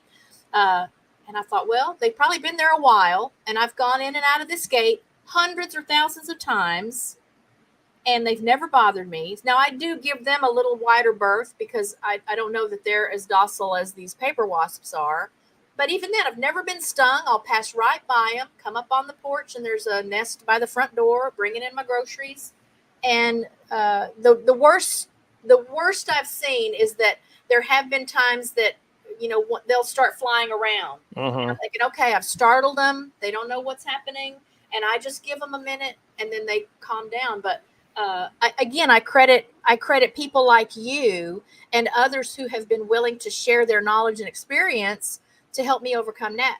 Now, as a little girl, that was my last thing. That was my last thing to overcome, was the stinging insects. Okay. Yeah. So maybe that's a common thing. But I also learned, even though I'd always been a lover of spiders and had handled a lot of spiders, but I did have, I don't know if I want to call it a fear. I had a healthy respect for what some of them can do to people, but I just learned more and more and have tested it out, and it's proven itself to be true. Like you said, the science, it's true that they don't come after you. They just want to get away. They just want to get away. They just want to be left alone. They do everything they can to show that they're not a threat. Now, the little jumpers, I don't know that I've ever had a jumper not get on my hand when I offer my hand. I can't say that about wolf spiders. Some wolf spiders will let me put my hand near them, which when I take pictures, a lot of times I try to have a hand or a finger for scale in the picture. They don't always want to get on my hand. And if I do get them on my hand, they don't like to stay on my hand. They just want to get away. But the little jumpers, again, I just feel like I could carry a jumper around all day long, and it would be so happy just listening to me talk or watching what I'm doing. I see different behaviors from different jumpers. So like the Phidippus, I can usually get to come on my hand, but then there are certain other species that seem to be real quick to they might jump on you, but then they're quick to get right back off. They're like, they're like testing it out, and they're like, I don't know. Maybe I smell bad. I don't know. Maybe they just don't. But no, there are some species that I find are easier to keep in my hand, and they'll you can kind of keep their attention away, like when they're not on you, but then you try to get them on you, and then certain ones just don't seem to like it as much. But they will still check you out. And a friend of mine, Danny Marie, has a Facebook page called Danny's Backyard Macro Safari. And she's in my group too, so you can see her there. But she posted a video, because you were talking earlier about how they will react to sounds and you talking to them and all that. And she has a video of an ice cream truck and the spider reacting to the ice cream truck. It went so, she got so many views and shares and stuff. Wow. It's a great video. Wow. I'll have to look that up. Yeah. And I'll have to pay more attention now. I'll have to pay more attention now when I see them. I see them around a lot. I just don't usually see them real big. Here's a question. This was several years ago. Yeah. Here's a question from Jerry at Butler Family Farm. Is it true that vanilla is a good repellent? I have never even heard that. Well, there was a video. And I've heard a lot of things about repellents, so I'm not going to say. I think it was a YouTube short that I saw. Some mom is rubbing vanilla extract on her kid, and it's saying on the screen, best natural repellent, vanilla extract. I'd never heard it either. So he may have. I would almost think it would be more of an attractant, but I don't know. That's why if I don't know, I'd just rather not say one way or another. My gut feeling based on research is no. but I haven't heard that one specific. The only thing that I've found that has good repellency in research was lemongrass, and that's for mosquitoes. Okay. But there are products out there. There's even professional products out there that have like mint and rosemary, clove oil. Yeah. How well they work, I don't know. Like, because there does seem to be some repellency with mint, but you have to apply it so frequently that it's just It's just not worth it for most people to mess with. Along those lines, so Matt D is asking if eating garlic is a good repellent. And he says, when everybody else ate getting bitten, I don't. And I think it might be because of the amount of garlic I eat. So he's feeling like anecdotally, there's something to support that he can be out with a group of people that's getting bitten or stung or whatever. And well, I know from my experience that it does repel my wife sometimes. So I've heard things about diet potentially affecting whether you get bitten or not, but I haven't really dove into it to really get in. Like, it's funny because like the things that I tend to focus on are the things that I like other people, I see them focusing on. So like my next big thing I learn about is what I see that people need to learn. And people rarely talk about the mosquitoes and the ticks. So I don't, aside from what I need to know to do my job, I just don't know near as much about them. It's an area I keep saying I need to delve more into, along with like butterflies. I don't know as much about butterflies because everybody photographs butterflies. Right. Everybody talks about butterflies. I like talking about the stuff everybody's not paying attention to. I want to bring them attention. And I've wondered, I may do some research. I've wondered if blood type or something like that affects. I'm the kind, I can be in a group where outside it's mosquito season. Everyone is just miserable. Everyone is just being eaten alive by mosquitoes, and I don't get one bite. I don't use lotion. I don't use any kind of repellent. And I believe there's been some research done that on like body chemistry and diet and whether that can affect, but I don't know what the outcome is. So it's definitely something worth looking into. Yeah, I'm going to be just sharing through the remainder of the stream here some little did you knows. I like to do that on a lot of my streams. This first did you know, I'm guessing again, I think this came from National Geographic or something that I feel like is a reputable site. Fruit flies were the first living creatures to be sent into space. I didn't know that. I saw it. So again, I'm going to hope it's true. And if you would like to go get us a creepy crawly and get that set up to show us, I'll do some more did you knows, and then I've got some pictures again that I pulled from the Facebook page just from like the last day. This is maybe 1/5 of the amount of pictures that showed up with within the last 24 hours. There's so much activity there. It's insanity. Again, there's lots of spiders. There's a lot of spiders. A lot of people. Again, a lot of people are either excited about a spider encounter or a change in their attitude about encountering spiders, or still a lot of people, they don't know what it is, so they don't know if they should be afraid. And so I tried not to only have spider pictures, but they're just so highly represented that there are going to be probably more spiders. They are, and I think we did. So Genevieve Snow is the person that I did the presentation for the symposium for the Entomological Society, and we did a study, like a short survey of. It was a 24-hour period. We had almost 3,000 people take the survey, which is amazing because my Facebook group was tiny back then. It wasn't even, I don't think, 15,000 yet, and I was able to get that many people to take the survey. But we asked questions to figure out, of all of the people that took the survey, what percentage of them had arthropod-based fears, and then of those people, what they feared and what was like.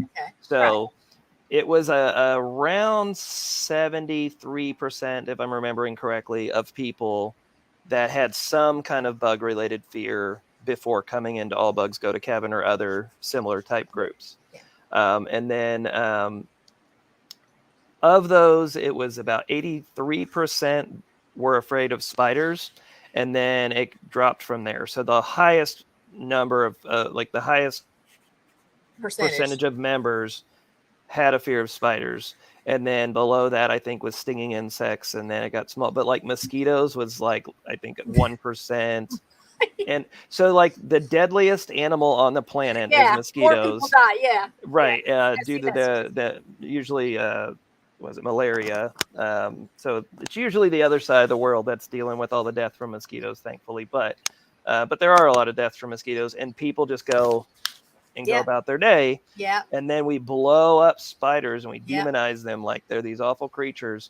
And we have no deaths from spiders most years. Yeah. And no deaths from black widows since 1983. Only 2 deaths recorded from brown recluse. And those are the only medically significant spiders we have in the U.S. Yeah. And we call them deadly.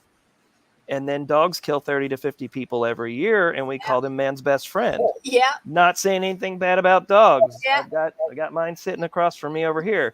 But like it's the way we look at things. And for so long, because there was fear, because we didn't know a lot, because there was that fear of the unknown. So spiders were scary, snakes were scary, because we just didn't understand them. Yeah. But we have that understanding now. And so I just always urge people, like, just learn more about the things you're afraid of. Yeah.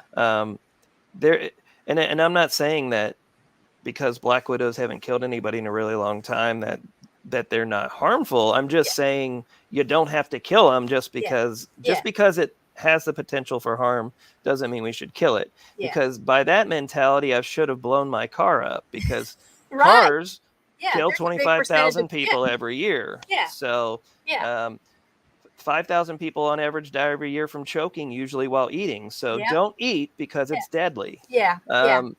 So like if we start to put things into perspective, that's what helped me, was going like, okay, icicles, 12 people every year in the US from icicles. We don't even have those kind of statistics for snakes, for venomous snakes. I think it's 5 or 6 per year and 6,000 to 7,000 reports.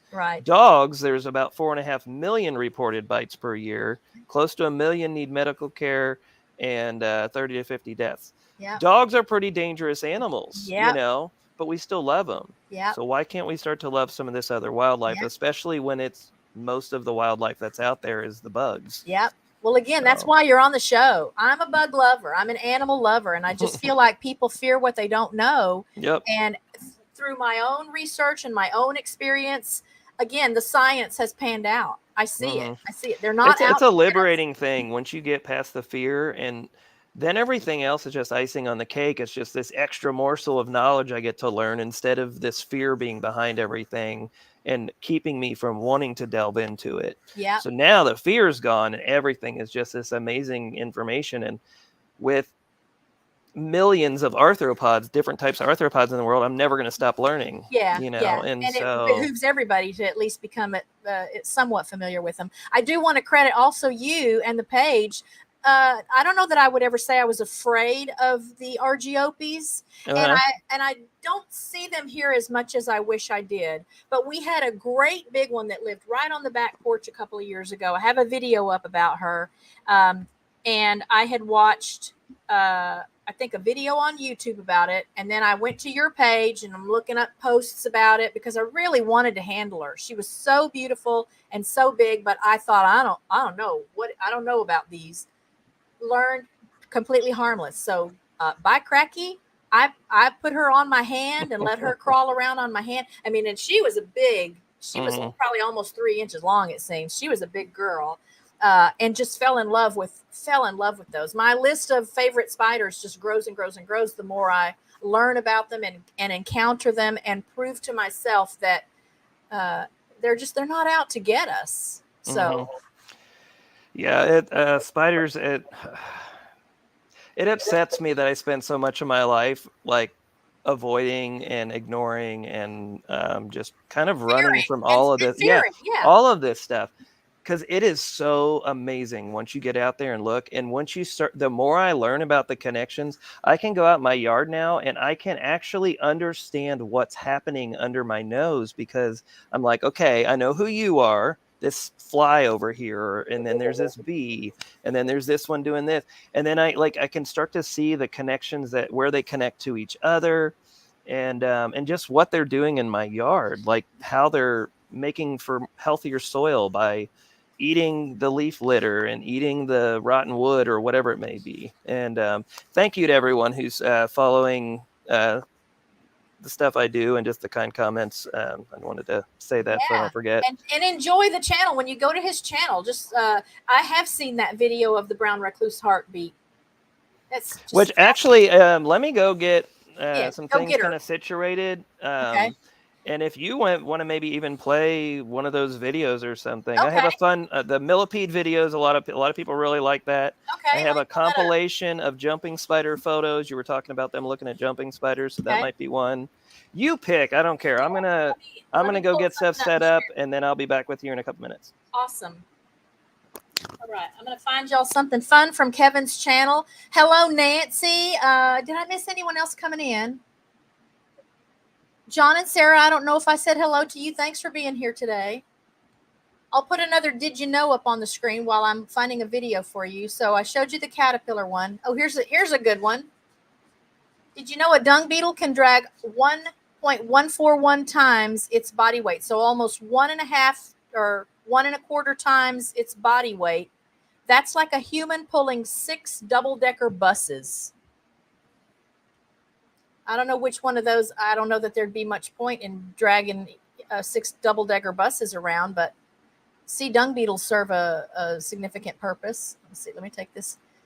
Yeah, thank you guys for checking out Kevin's channel and subbing. Maybe we can get him to cross over a little more and share some of what's on his Facebook page. But you've got to check out the Facebook page because there's just some great learning opportunity there and some beautiful pictures. Again, if you missed that little jumping spider, I think I already closed that window. But I just think they're beautiful and precious, and it's like jewelry. It's the earth's jewelry. Some of the bugs I have encountered, I just wonder, like, why are they so intricately designed? Why are those scarab beetles so colorful and iridescent? And I mean, I know it serves like some purpose, defense mechanism or whatever, but I look at it and just think because it's beautiful and interesting and keeps the days, exciting for me. Let's see. Matt's got a problem. Probably more chance of being killed by a dirty, polluting car than being killed by a natural insect. I think you're right. And I think that's part of Kevin's philosophy too. But we get hung up and stuck on, maybe information that's not quite true. And let me pull up this video. So here's the millipede video from Kevin's channel. You guys might get a kick out of that. Let me share the screen.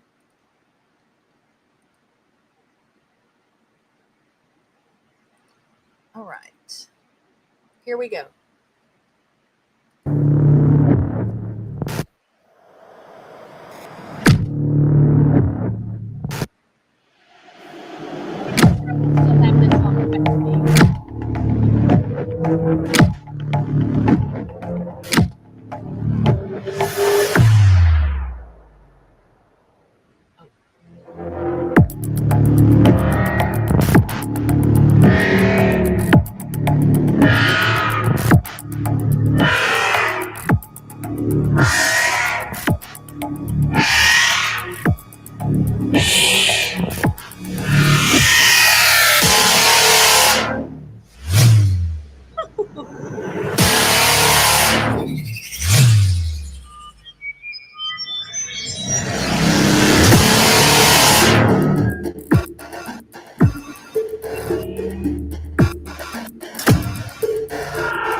There's that one. Let me find the jumping spider one for you.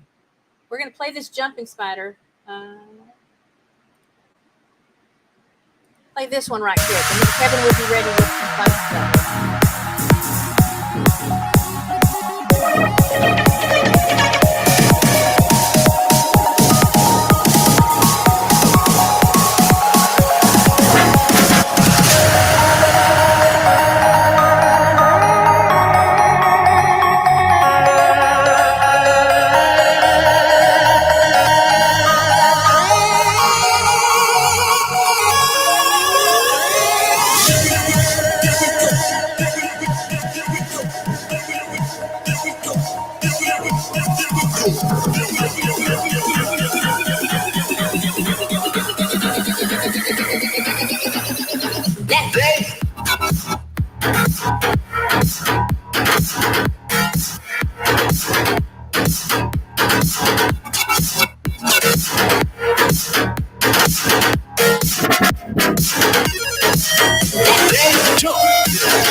All right, there's a little taste of what you'll find at Kevin's channel. And now Kevin is back. He's going to show us some awesome things. I'm going to make you full screen so everybody can get the whole picture. Okay. I do want to ask.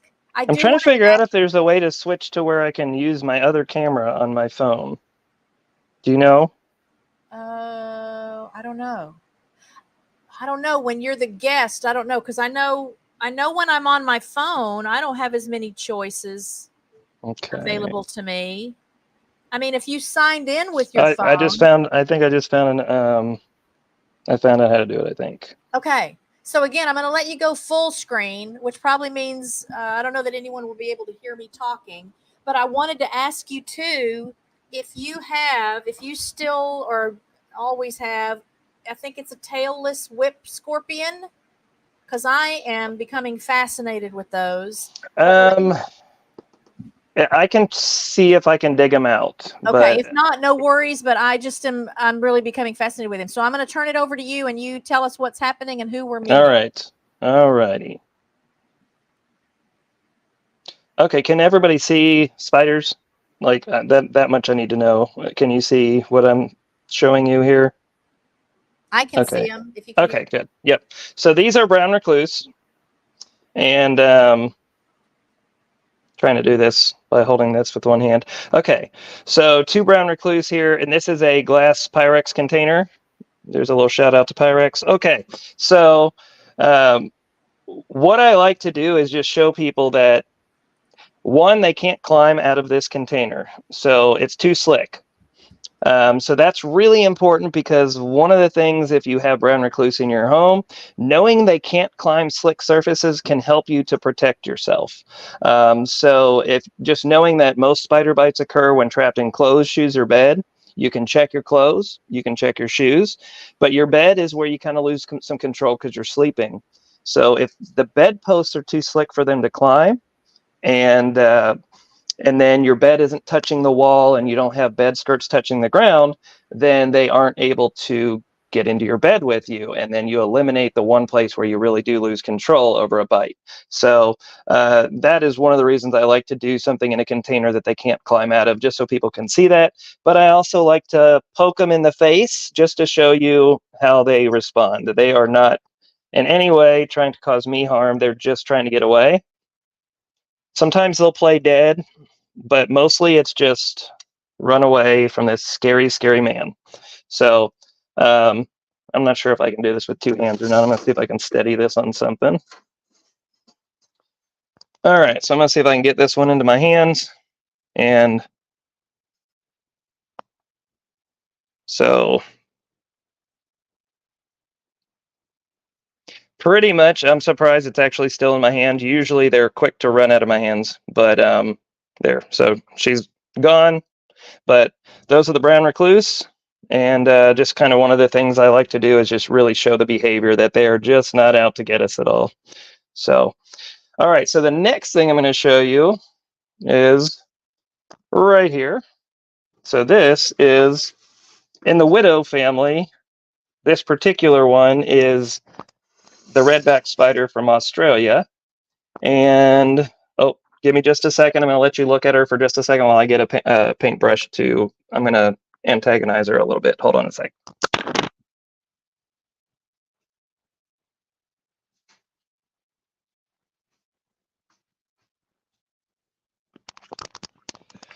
Okay, so redback spiders, even though they don't have the name redback widow or anything like that, they're in the same genus as the black widows that we have in the United States, and we have 3 species of black widows, and that's the genus called Latrodectus.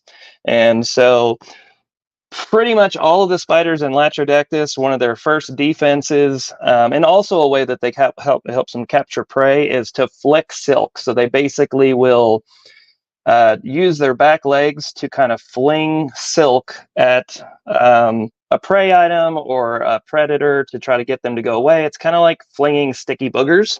So I'm going to try to see if she will show us that behavior so you can kind of see it. So I'm going to try to do this without getting shadow, and hopefully you'll see the gleam of the bubbles from her doing the silk.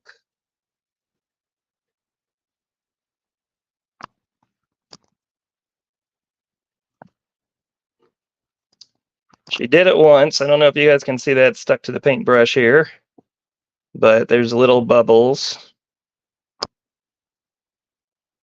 Try to move it up and down to get it in focus. But anyhow, she did it. I don't know if you saw it or not, but hopefully you did.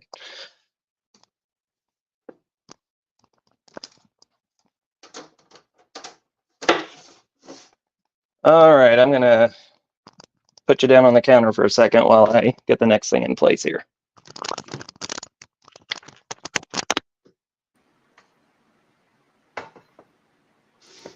I'll just put myself back on for a minute while he's getting set up so that you guys can let me know. Let me know in the chat. I love this. Nature's amazing. Animals are amazing. And I really feel like it's what we don't know that stresses us out and causes fear.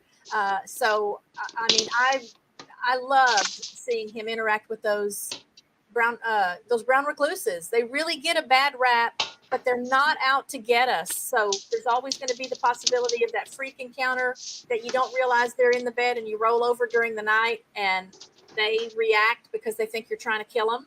But that's so rare. It's so rare. As he said, I think no deaths from brown recluse since like 1983.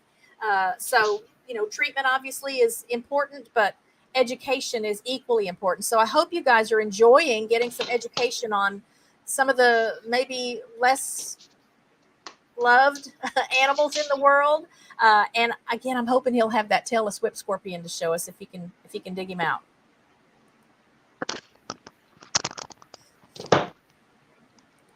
All right, I'm back. Okay, so in this enclosure here, we have a Madagascan flat scorpion. It's right there. I don't know. And one of the things that's really cool about scorpions, and this is across the board, all of the scorpions on the planet, as far as we know, they react to ultraviolet light. So you guys live in an area where there are scorpions, so you may already know this, but for me, it's really cool because I live in Indiana where we don't have them. And so I'm going to show you how they react to UV light. I have a black light here, and you can see as soon as I turn it on, how we look so much different. So it kind of has a greenish blue or yellow look depending on the species. So the tomato hornworms do the same thing, right? Yeah, actually, a lot of caterpillars will luminesce under black light, so it's a great way to go find caterpillars at night, this time of year especially. Um, so I found some really, really neat caterpillars and stuff I would not have expected to luminesce. And not all of them luminesce. Sometimes it just changes the vegetation color enough to where it stands out more, but some of them just flat out glow. It's pretty neat. And there's spiders that glow, not a whole lot, but there are some. And then there are some of the flatback millipedes will glow as well. So, Interesting. and it's called UV luminescence is the proper term. So, all right. So here we have another spider, and this is Pokey. She's a an Arizona blonde tarantula. So sometimes when I say Arizona blonde, people get confused with my first girlfriend, but that's a joke. I never dated anybody in Arizona, but you know. So she is actually pretty chill spider, and she's one of my favorites to take with me when I'm doing programs, just because she is so easy to handle, and she basically just sits there. So once I get her in my hand, she may move a little bit, but the movements are slow. And whenever I do handling with other people, I always walk them through everything that they can expect beforehand, so that any fears that are there, they know what to expect. And then I also put the spider in their hands facing away from them. So if she moves at all, it's moving away from them and not up their arm or something like that. So all those things are just really important part of an experience like that for people, and just making them feel safe. And I'm not worried about the spider doing anything, but they are. So everything that I can do to put them at ease and help them see that if the spider were to do something uncharacteristic, it's still going to go. It's going to go work in their favor, and it's not going to be a bad deal. So how old is she? She is probably about 3 years old. I didn't get her from a baby, so I've had her for about a year. And how old can they live? How long? This species, I believe, around 15 years on females, and then males probably are closer to like 3 to 5 years, depending on just life circumstances, I guess you can say. So, and with spiders, once males reach maturity, their whole purpose in life is to mate. They don't have much life left to live, so everything they're doing is about finding a female and mating. Some spiders will stop eating once they reach maturity, and it's always the case. Males go look for females. So females a lot of times will stay put wherever they call home. A lot of times they'll stay there the whole length of their life until, and I'm not talking about tarantulas, I'm just saying spiders in general, but the male spider goes and finds the female, and there are pheromones in the female's web that lets the male know that this is the same species, and then they'll usually start doing some sort of mating ritual or dance. The peacock spiders are a really good one to look at for the mating dance. I'm sure you've seen those. Yes. So do tarantulas make a web? Those are spinnerets coming off of her back end? Yep, they do, and different tarantulas make different types of webs. So you have some tarantulas that make tube-style webs. You have some that'll be in burrows, and you have some that will just go crazy with webbing, and you have others that will just kind of line the substrate. And it's really cool, too, to see the way they use their silk. So if they want to dig a burrow, imagine being a spider and trying to pick up all these tiny little bits of dirt. So they actually line it with silk, and then they use it like a little bag. So they just kind of wrap the dirt up inside of this little like sheet of silk, and then they carry it out as just kind of in a bundle. And it kind of leads me to another question I was going to ask you. Is the purpose of building a web always to catch food? And now I know it's they can also do some other more practical things with it, but besides just catching food. And the spiders that make a web to catch food, they tend to stay with their web. So people who see orb weavers and cobweb spiders, and even a black widow, their type of cobweb spider, they stay in their web. So like people who are worried about them coming in their home and laying eggs in their brain while they sleep don't have to worry about anything like that. So let them have their web. That's the kind of stuff my wife says. So I'd like to extend her sense of humor on. Yeah. All right. So the last thing that I have out is this is a thing that I like to take for kids. because it's something that they can just kind of get in and they can turn things over and look and see what's there. But this is like a decomposer Oh, so you've type got, tank. yeah. So I've got isopods, and Yeah. so you can see isopods Yeah. crawling around. There is, here we go. Here's a millipede. I have to set this down. Sorry for the shaky camera to everybody. I hope it's not driving anybody too crazy. No worries. But this here is, Yeah. it's called an American giant millipede. They can get to, I think, around 6 inches in length. Most of the ones I've seen, I don't think I've seen one bigger than 4 inches, but from things I've read, I feel like I've read they can get up to 6 inches. And they are considered, I believe, to be the largest millipede in North America. But you have one down your way called the desert millipede that gets pretty darn, it's very similar looking. And actually my video on my YouTube channel is the desert millipede. But things are bigger in Texas, right? Yep. Yeah, but they are very, very similar, like size, like just the kind of round worm-like body style and that sort of thing. They call them sometimes a tiger millipede because they have different colorations. One of their colorations is very similar to this coloration, and then another one's more striped like a tiger, hence the name. And then under here, on the bottom of this log here, I usually find a lot. So this one, this is what they call a rubber ducky isopod, and they were discovered, I think, in 2017 in Thailand. So that's actually a new species. Oh. And if you look up, I have some pictures on, like, you could probably find them on my YouTube and share them if you wanted to, or not my YouTube, my Facebook. If you just type in rubber ducky and my name or something, you could probably find them on my Facebook. But they basically just look kind of like a rubber ducky. It's pretty cool once you see them up close. You will see exactly why they call them rubber ducky isopods. So, all right, my wife's just now getting home, so I'm gonna move to a different space because she's getting ready to go out of town. So she doesn't need all these critters in the way. Yeah, I'll tell you what. Give me just a couple minutes, and then I'll just be right back with you here. Okay. And let me show you. So I did pull up from Kevin's Facebook page. I've got some rubber ducky images I can share with you.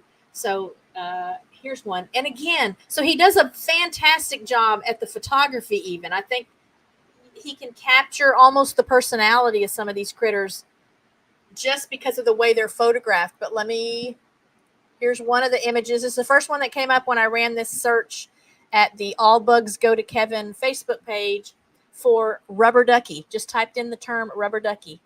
It looks like it's a cubaris species native to limestone cave areas of Thailand. Again, he said this was just discovered in 2017. So I look at some of these little creatures and they almost have like an alien quality to them. I guess look at the little eyes here. I think you can see my pointer there. I think that's precious. Okay, let's see what else comes up under the rubber ducky. Oh, this one's rolled up like a roly-poly. Look at his little face. This is his face kind of over here on the right.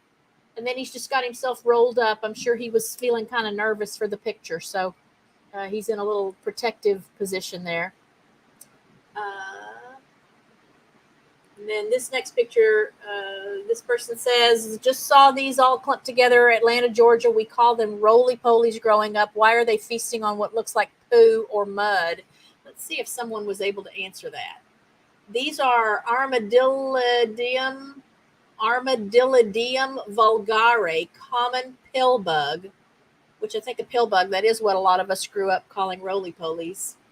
They feed on decaying plant matter. And then this person points out that there's even a slug visitor. There's a slug up here, kind of the 1 o'clock-ish position here. I can attest they will devour bird excrement. Gross but true. And dog poop too. Wow. I need some more roly-polies then, y'all, because I spent a lot of time in and out of the backyard picking up dog poop. Let's see if we got any more This is something fun. Let me just show you this one. So this one is from a couple of years ago, three and a half years ago or so. Every Friday, every weekend at Kevin's Facebook page, there is a whatever weekend post, and anyone in the group can share anything, whether it's bug related or not. I think I've even shared like a YouTube video, a link for a YouTube video a time or two that maybe had something kind of to do with bugs or animals. But here's someone that shared a picture of these kids with this tortoise in the whatever weekend post. So those are really fun because you get to see a different side of some of the people in the group. You know, it's there's more to them than just their love of bugs. But here's Kevin back. Let me bring Kevin back again.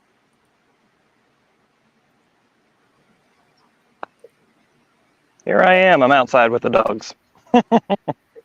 Speaking of dog poop, we were just looking at the rubber. Yeah, I heard you saying that.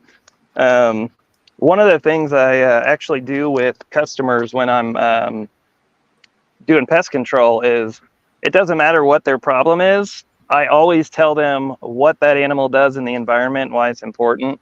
The only things that I can't really do that with are German roaches and bed bugs. Yeah. Everything else I can point out some benefit that they have to the environment. Right. And so when people have things like house flies or things that eat poop or eat rotting, decaying animals, sure, it's gross when your garbage disposal has a bunch of fruit flies in it, or your trash can has some blowflies because the trash bag leaked or something. Yeah. But they're eating that same funky stuff in the environment and getting rid of it so that we have less bacteria, less sick animals, like less issues with things in the environment. So if you can imagine, if we didn't have things eating all the dead animals out there, just the amount of bacteria and just how bad the environment would smell, just to be outdoors would just be awful. It would smell awful. Imagine my surprise, though, one day we had a garbage can where we would put the dog poop when we would collect the dog poop, and then just periodically we would throw the bag of dog poop away. But I opened up that garbage can one day to get the bag out to throw it away, and it was full of black soldier fly larvae. Mm-hmm.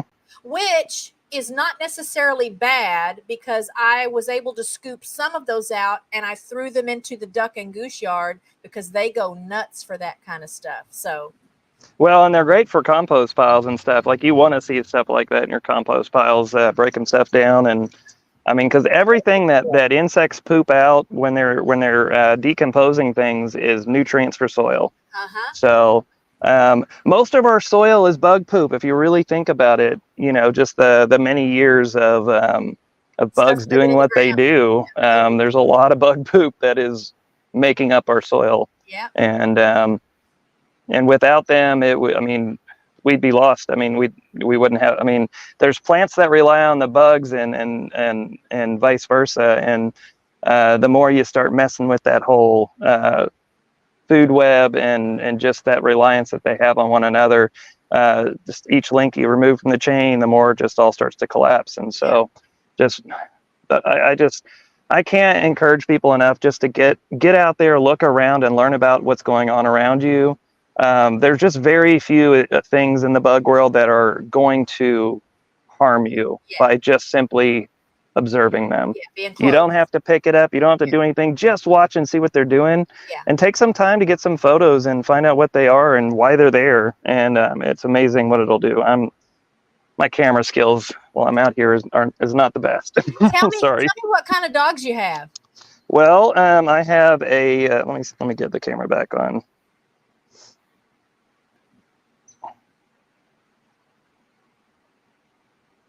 So that's Toby. Hi, Toby. Hi, Toby. He's wanting love. He's all in my face. And then there's Josie out here. Hey, Josie.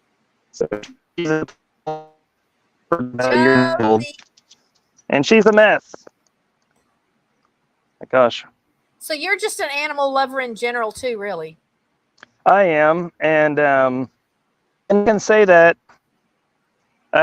more realistically now, like that I truly love animals in general, just not just the cute fuzzy stuff, but I I'm trying to just see why it all matters and learn to appreciate it and learn to live with it. Yeah. Because I mean, that's a big part of it. Is it's really easy to label things as bad, Yeah. just because you had a bad experience. But we have bad experiences every day. I mean, I've stubbed my toe. I don't stop walking, like, so just because you had a bad experience, got stung by a wasp, stung by a bee, bit by something, whatever, does not make them bad. Right. If we're going to give puppies a pass, then I don't see why we can't give other animals, because I think most people who like dogs have been bitten by puppies and Yeah. they know how much it hurts, Yeah. but they still do it. They Yeah. still love on puppies. Well, I've So, shared before that watching eagle nests, because I started watching eagle nests probably back in 2015, this mhm. nest cams. And I think, not that I wasn't aware, but when you watch those live nature cams, you sometimes see things that aren't real pleasant. Mhm. So, first time I saw an eagle like bring a house cat into the nest to feed the young, I thought, wow, that's really sad. And yet it helped me, that experience. I know we lost some of our flock. We raised ducks and geese here. We Mhm. lost some of the ducks, and some of the ducks we lost to a hawk. Oh goodness. And then a couple of months later, we lost some more ducks and a goose to a bobcat. Oh wow. And it was sad. And some of them, I'd had them since they hatched. They hatched here, but I remember kind of just bringing that back up in my mind. Some of the things I've learned by watching these nature cams, that for all I know, these animals were mothers or fathers hunting for food for their babies. They're not mean. They didn't come to kill my animals or take my Mhm. animals because they're mean or bad, or because they want me to be stressed out or unhappy. They're just doing what they have to do to survive. And Yep. it's all part of the circle of life and the food chain. And it really did make it easier for me to deal with that. And just remind myself, well, that flock member had, 800 great days with me, great Mhm. days. And they were loved, and I knew their names, and they came when I called them. And then they just had that one moment where their purpose changed. And then, hopefully some other creature was blessed, was benefited by Mhm. what happened. And It's always tough. but I really think it's just being involved in nature and learning Mhm. to respect and appreciate nature that makes those kind of experiences a little easier to Yeah, handle. it's not when you see an animal that you truly love being preyed upon, it definitely hits you a certain way. Oh Because I yeah, mean, even as much as I love spiders, there's times I see a spider in a predicament that I know it's not going to survive, and it's yeah, and it's a little easier for them because I don't see the face and hear the yeah, noises or yeah, anything like that. But there's still that I love these animals, and it's this one's going to die, but I always have to remind myself that this is why they're important: is that they are food, that they are purpose. they're predators of a variety of things or whatever. Like, just understanding that all of that is very important. And I agree. It really helps you to better understand when things Oh happen, yeah, we learn that as much there's a about reason for it. ourselves. Yeah, we learn as much about ourselves by connecting with nature than Hmm. as we do learning about them, about the creatures or the whatever that is in the wild. So, does anyone have questions for Kevin before we turn him loose today? And I'm still putting medicine in a horse's eye. So, part of our family business, we tend to people's animals on their property. And so we've got a horse that has a problem with his eye. His parents were going out of town for their annual trip to Wyoming. They always go up to Jackson Hole this time of year. And I got a text message asking us if I'd ever put medicine in a horse's eye before. And I said, no. I mean, we have a horse and a mule here. We've had horses here. I said, no, I haven't, but I'll learn. And so I'm happy to report, y'all, because I shared a video on my channel of my first time putting the medicine in Nakona's eye, and did it with a halter on, and I'm, holding him still. The last 3 days, I've put the medicine in his eye, no halter. I've just been working with him to get him to put his head on my shoulder.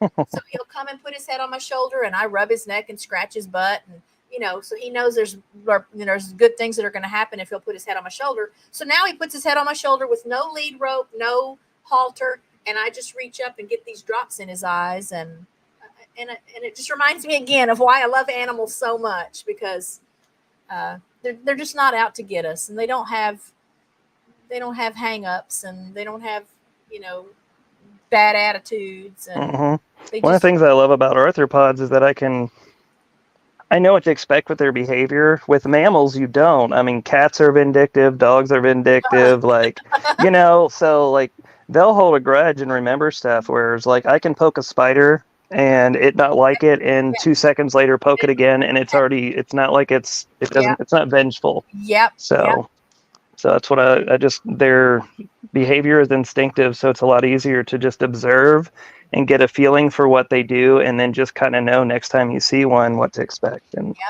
yep. So, well, thank you for being on the show. Absolutely. Thanks for having me. And yes, I hope we can do it again sometime, because there's so much we could talk about. Let's do. I mean, I'd love to see almost a series, and you can come on, and one day we'll talk about, this class of.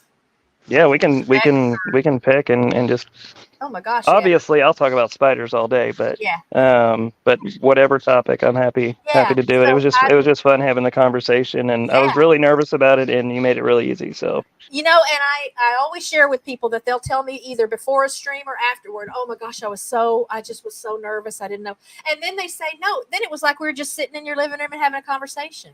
Well, and that's pretty much how it felt. And when it's live, it's a whole different feeling. Yeah. Oh yeah.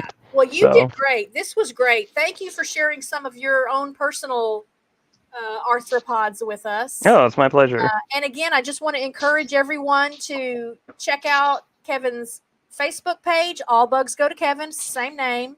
And check out his YouTube channel. Thank you to those that have already checked it out and subscribed. I would just love to help reach more people with what you're doing as far as educating and helping bring awareness to how beneficial and beautiful and precious some of these creatures are by getting your name out there and letting people come and learn alongside the rest of us. So I thank you for what you do. It seems like it would be such a fantasy job to go around and teach people. If I could make that my full-time job, that would be amazing. And that's when I say fantasy job, that's what I'm thinking. If it's like what you really could just do for a living, if that was I'm trying to figure out a way to make it happen. So well, we just need to get your name out there more. Well, I appreciate you taking time to do that today. Yeah, so I appreciate you being here. Thank you. I will see you. Oh, we didn't even, I don't know if you have time, if you wanted to go through some of these pictures I had and just maybe a couple. Yeah. So the first picture I'm going to show, I just want to tell everyone, I've talked about it before. This is one of my favorite things to encounter in the whole world. It's a mama wolf with the babies on her back. I only see that rarely. I'm sure they just try to stay protected and hidden, so it's not like they're going to be where I can see them. This was a new bug to me. Again, these are just pictures from your Facebook page from the last day. Just the stuff I've seen in the last 24 hours at your day. Yep, that's a stink bug nymph. Yeah. So again, look at the beautiful colors on that, the pattern on that. This person found these big, I call spider them wasps. Flies. Those are those are actually spider wasps. Spider wasps. Okay. And if you see the curly antennae, that tells you that they're females. Okay. And the males have more. I mean, they have a little bit of a curve to them, but they're definitely not curly like that. Now with Polistes, the paper wasps, it's the opposite. If they have curly antennae, it's a male, and the more straight are females. Interesting. Okay. And then the males usually have like a little light patch on the face too. Oh, how fun! A lynx spider, I think. One of my favorites. Beautiful. Guys, you just have to agree with me, right? These are beautiful. So going back to the lynx spider real quick. Okay. By just growing in the knowledge that I have, so this spider is not native to my area, but I was at Home Depot, and I was in the garden department a couple months ago, and I just looked down and I see a green lynx spider on one of the plants that was imported from down south for their garden department.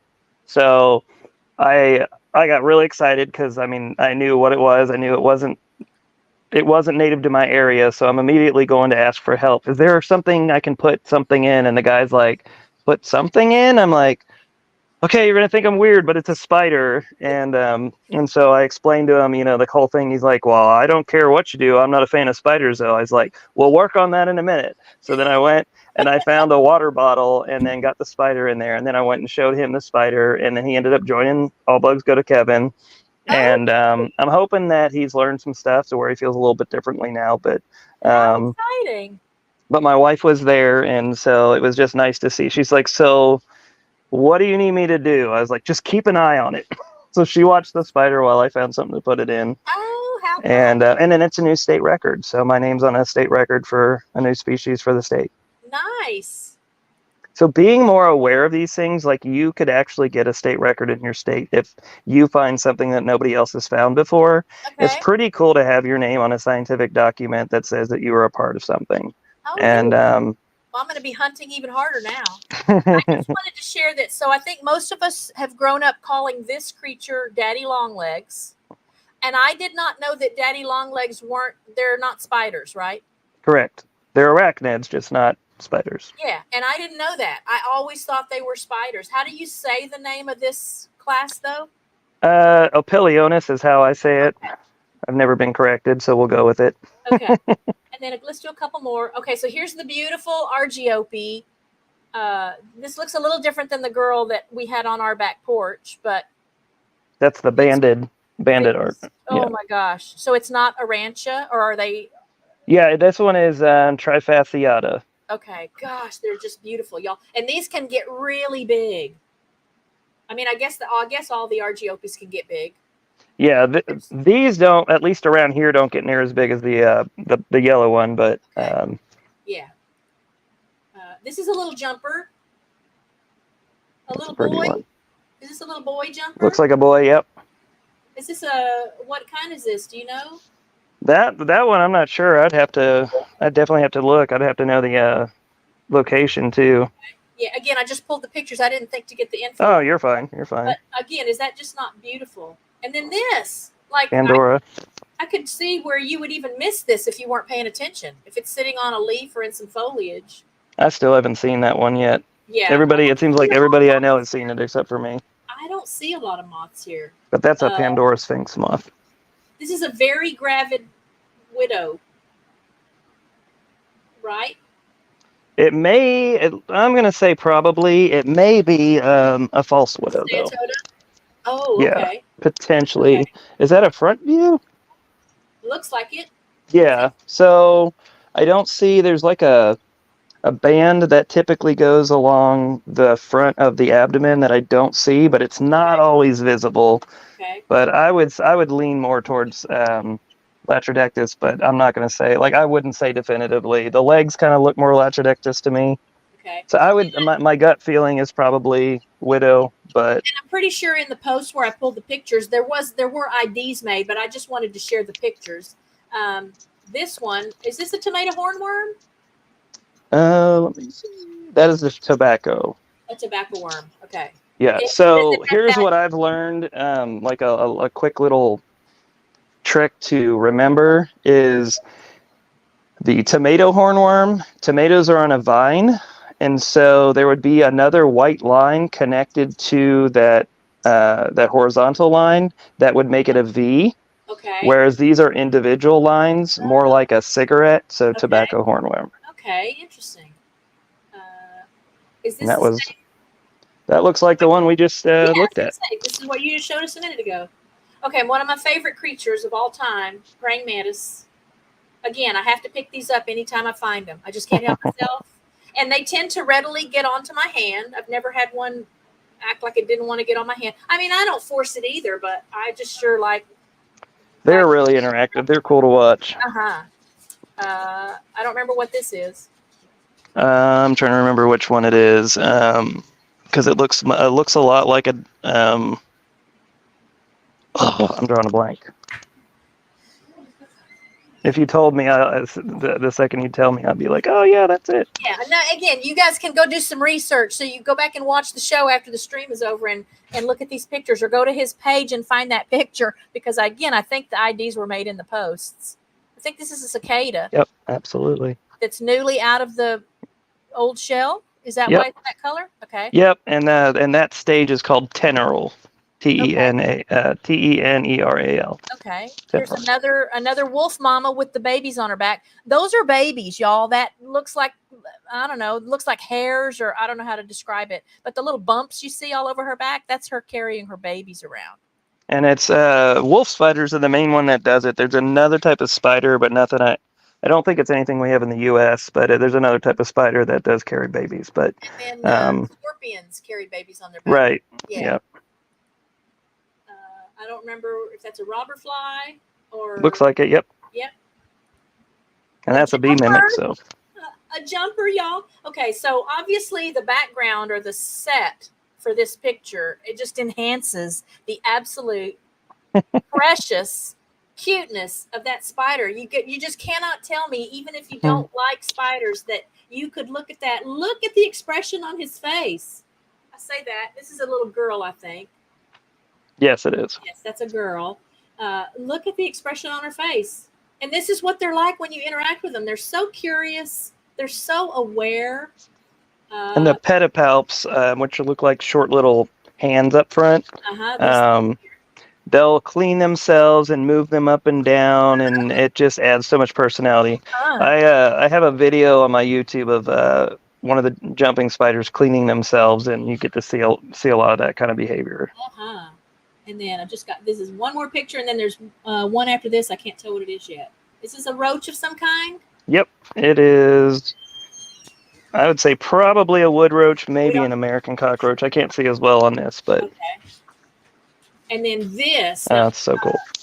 What is it? Well, it's some kind of chrysalis, butterfly chrysalis. I'm not sure which species, but. Yeah, I had never seen anything like this until I saw this picture. So cool. There's so many different ones that have that kind of appearance with like silvers and golds and spikes and just a lot of really cool chrysalis out there. We know when we look at this that it's going to, a moth or a butterfly is going to come out of it. Is that true? Yes, this is going to be a butterfly. A butterfly. Oh my gosh, y'all. So again, check out Kevin's page and you can find these pictures and get some IDs on them. If you post something to his page, always include your location, because certain species within a family don't live everywhere. So there are going to be bugs and things that live where I am that may not be where Kevin is. Like when he found that lynx spider, it's not native to where he lives.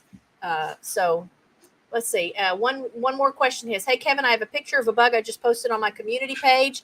Can you tell me what it is? Can I pull up her page right quick? I'm fine with it. Sure. Okay, let me go. If not, they can always send it to me in Facebook Messenger, and I'll take a look at it too. Okay, so maybe we can just learn together right quick. Let's see if it's this picture. Okay, let's stop sharing that. Oh, no, that does share it. Is this it? Can you see enough to tell I can see it. It looks like a cicada killer. Okay. Yeah, that's always kind of sad to me to see videos of them doing their thing. Those and what are those bugs that like kill tarantulas, and you'll find videos of tarantula hawks. Yeah. The spider wasps that we were looking at earlier, they're in the same family. And again, I think it's only because if I had to choose, I would definitely choose loving the spider over loving the thing that kills the spider. So, yeah. All right. Well, and there's probably a wasp that targets, like for every arthropod out there, there's probably a wasp that targets it. So, wow. Who knew? Some scientists believe that wasps are probably the most numerous of all of the arthropods. We don't have the data to back it up. But so many of them are so minute, like 2, 3, 4 millimeters, that there's got to be so many species we don't know about. Wow. And so like if you've ever seen a caterpillar with lots of little cocoons on the outside of it sticking up, that's from a wasp. A lot of your galls that are on plants are wasps. Some are mites, some are flies, but a lot of them are wasps. juxtaposition thing for me with tomato hornworms because I grow tomatoes here frequently. And the first time I saw a parasitized tomato hornworm, I didn't know what it was. Then when I learned what it was, part of me felt really bad for the hornworm, even though I wanted to I wanted the hornworm gone. Right. I don't want the horn, but then I felt it seems like a horrible way to go. Oh, and yet then I thought, okay, it must be like the Borgs or whatever in Star Trek. It's like I don't know that they even know anymore. But once they become the host, then I don't know. Yeah, they continue to eat and do their things. They just never pupate. Yeah. So they really go through most of their life. And these the wasp larvae that are inside feeding on the caterpillar, they leave the respiratory system, circulatory, like all of the stuff that they need to survive, they leave it alone.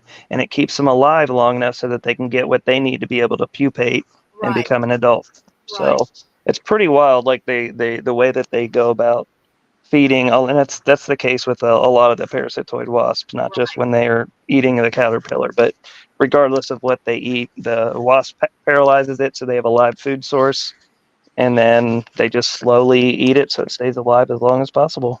Nobody wants stale food except for the flies and the beetles, right? It's just right. But it's just weird. It's a weird thing to sometimes not know which emotion to feel. Yep, it is. Or which creature you should feel it. So anyway, so thank you to those who joined us today. Thank you again, Kevin. Yes, we need to do this again. Maybe we can do a little quarterly stream. We'll cover different classes of arthropods. Again, I'd be happy to do it. Awareness and let people get over some of their hang-ups, because I'd be happy to do it. Such a fascinating, beautiful experience to interact with all of these critters that we share the planet with. Anyone who's listened in today is always welcome to message me through Facebook if you have questions, concerns, pictures of a bug you want to know about. I'm always happy to help out in any way I can. So awesome. So again, thanks for being here.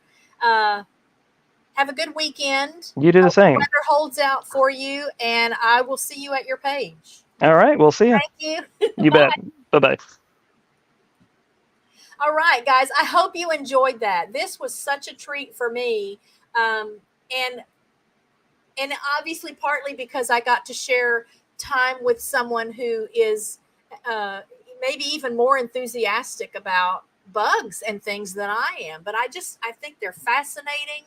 I really do respect the purpose they have and the place they have on Earth and why they were put here. Again, I still have some hangups about mosquitoes and ticks and things, but I do understand that for other creatures, I'm not the end all be all. So the humans don't have to be the only ones to benefit. They are a benefit to other creatures out there. So be it. But I will always be a spider lover. I'll always have some videos to share with you guys about spiders. I think I have a video. If you guys haven't checked out my my spider video, I have a video on the channel about various spider encounters. I also have my snake encounter, my snake wrangler video that's on the channel if you want to check that out. But I'll have Kevin back again. We'll focus more maybe on a smaller list of insects. I know he's got other things that he can show us that are in his little live family of insects, arthropods. So thank you guys for being here. If you're part of my rewatch crew today, thank you for checking out the stream after we were live today. Thank you for your patience while I dealt with the crazy internet issues again today. If you enjoyed the stream today, please give it a like, give it a share. I will see you at Kevin's Facebook page. It's a great group of people. You'll learn a lot and see some interesting things. As always, I will leave the chat open for a bit so you guys can say your farewells to each other. I'll see you next Friday. My guest will be Ian McFadden from the UK. He'll talk to us about, again, wildlife. He's a wildlife photographer. And we'll look at some images together. And then he'll talk with us about Goodwood, the Goodwood Festival. That's a big deal in the UK.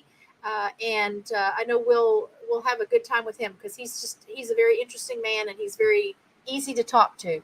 So as always, thanks again for being here. I appreciate all of you. Be safe, be happy, be well, be blessed. I love you guys. I love you. I love you. Every moment that I can spend with you, I love you. And I love it that you support me and the channel by hanging out with me here on the streams and interacting with videos and such. So say your farewells. Thank you, Erica. If I didn't greet you on your way in, thanks for being here today. Have a great weekend. Hope you have good weather. We have a busy sniff spot weekend. A lot of people booked because the weather's supposed to be pretty good this weekend. We'll see. Mother Nature sometimes has surprises for us. I'll see you next Friday. I should have a video going up tomorrow. I just haven't started it yet. I always have a big list of things I want to do. And I'm going to try something new, I think, for the next video that goes up on the channel. So check that out. If you missed Wednesday night's premiere, go back and check that out. It's things that some German Shepherd dogs do that my German Shepherd dogs can't or won't or just don't do. I thought it turned out kind of cute. So give that a look, if you will, and I will see you on the next live stream. I love you guys.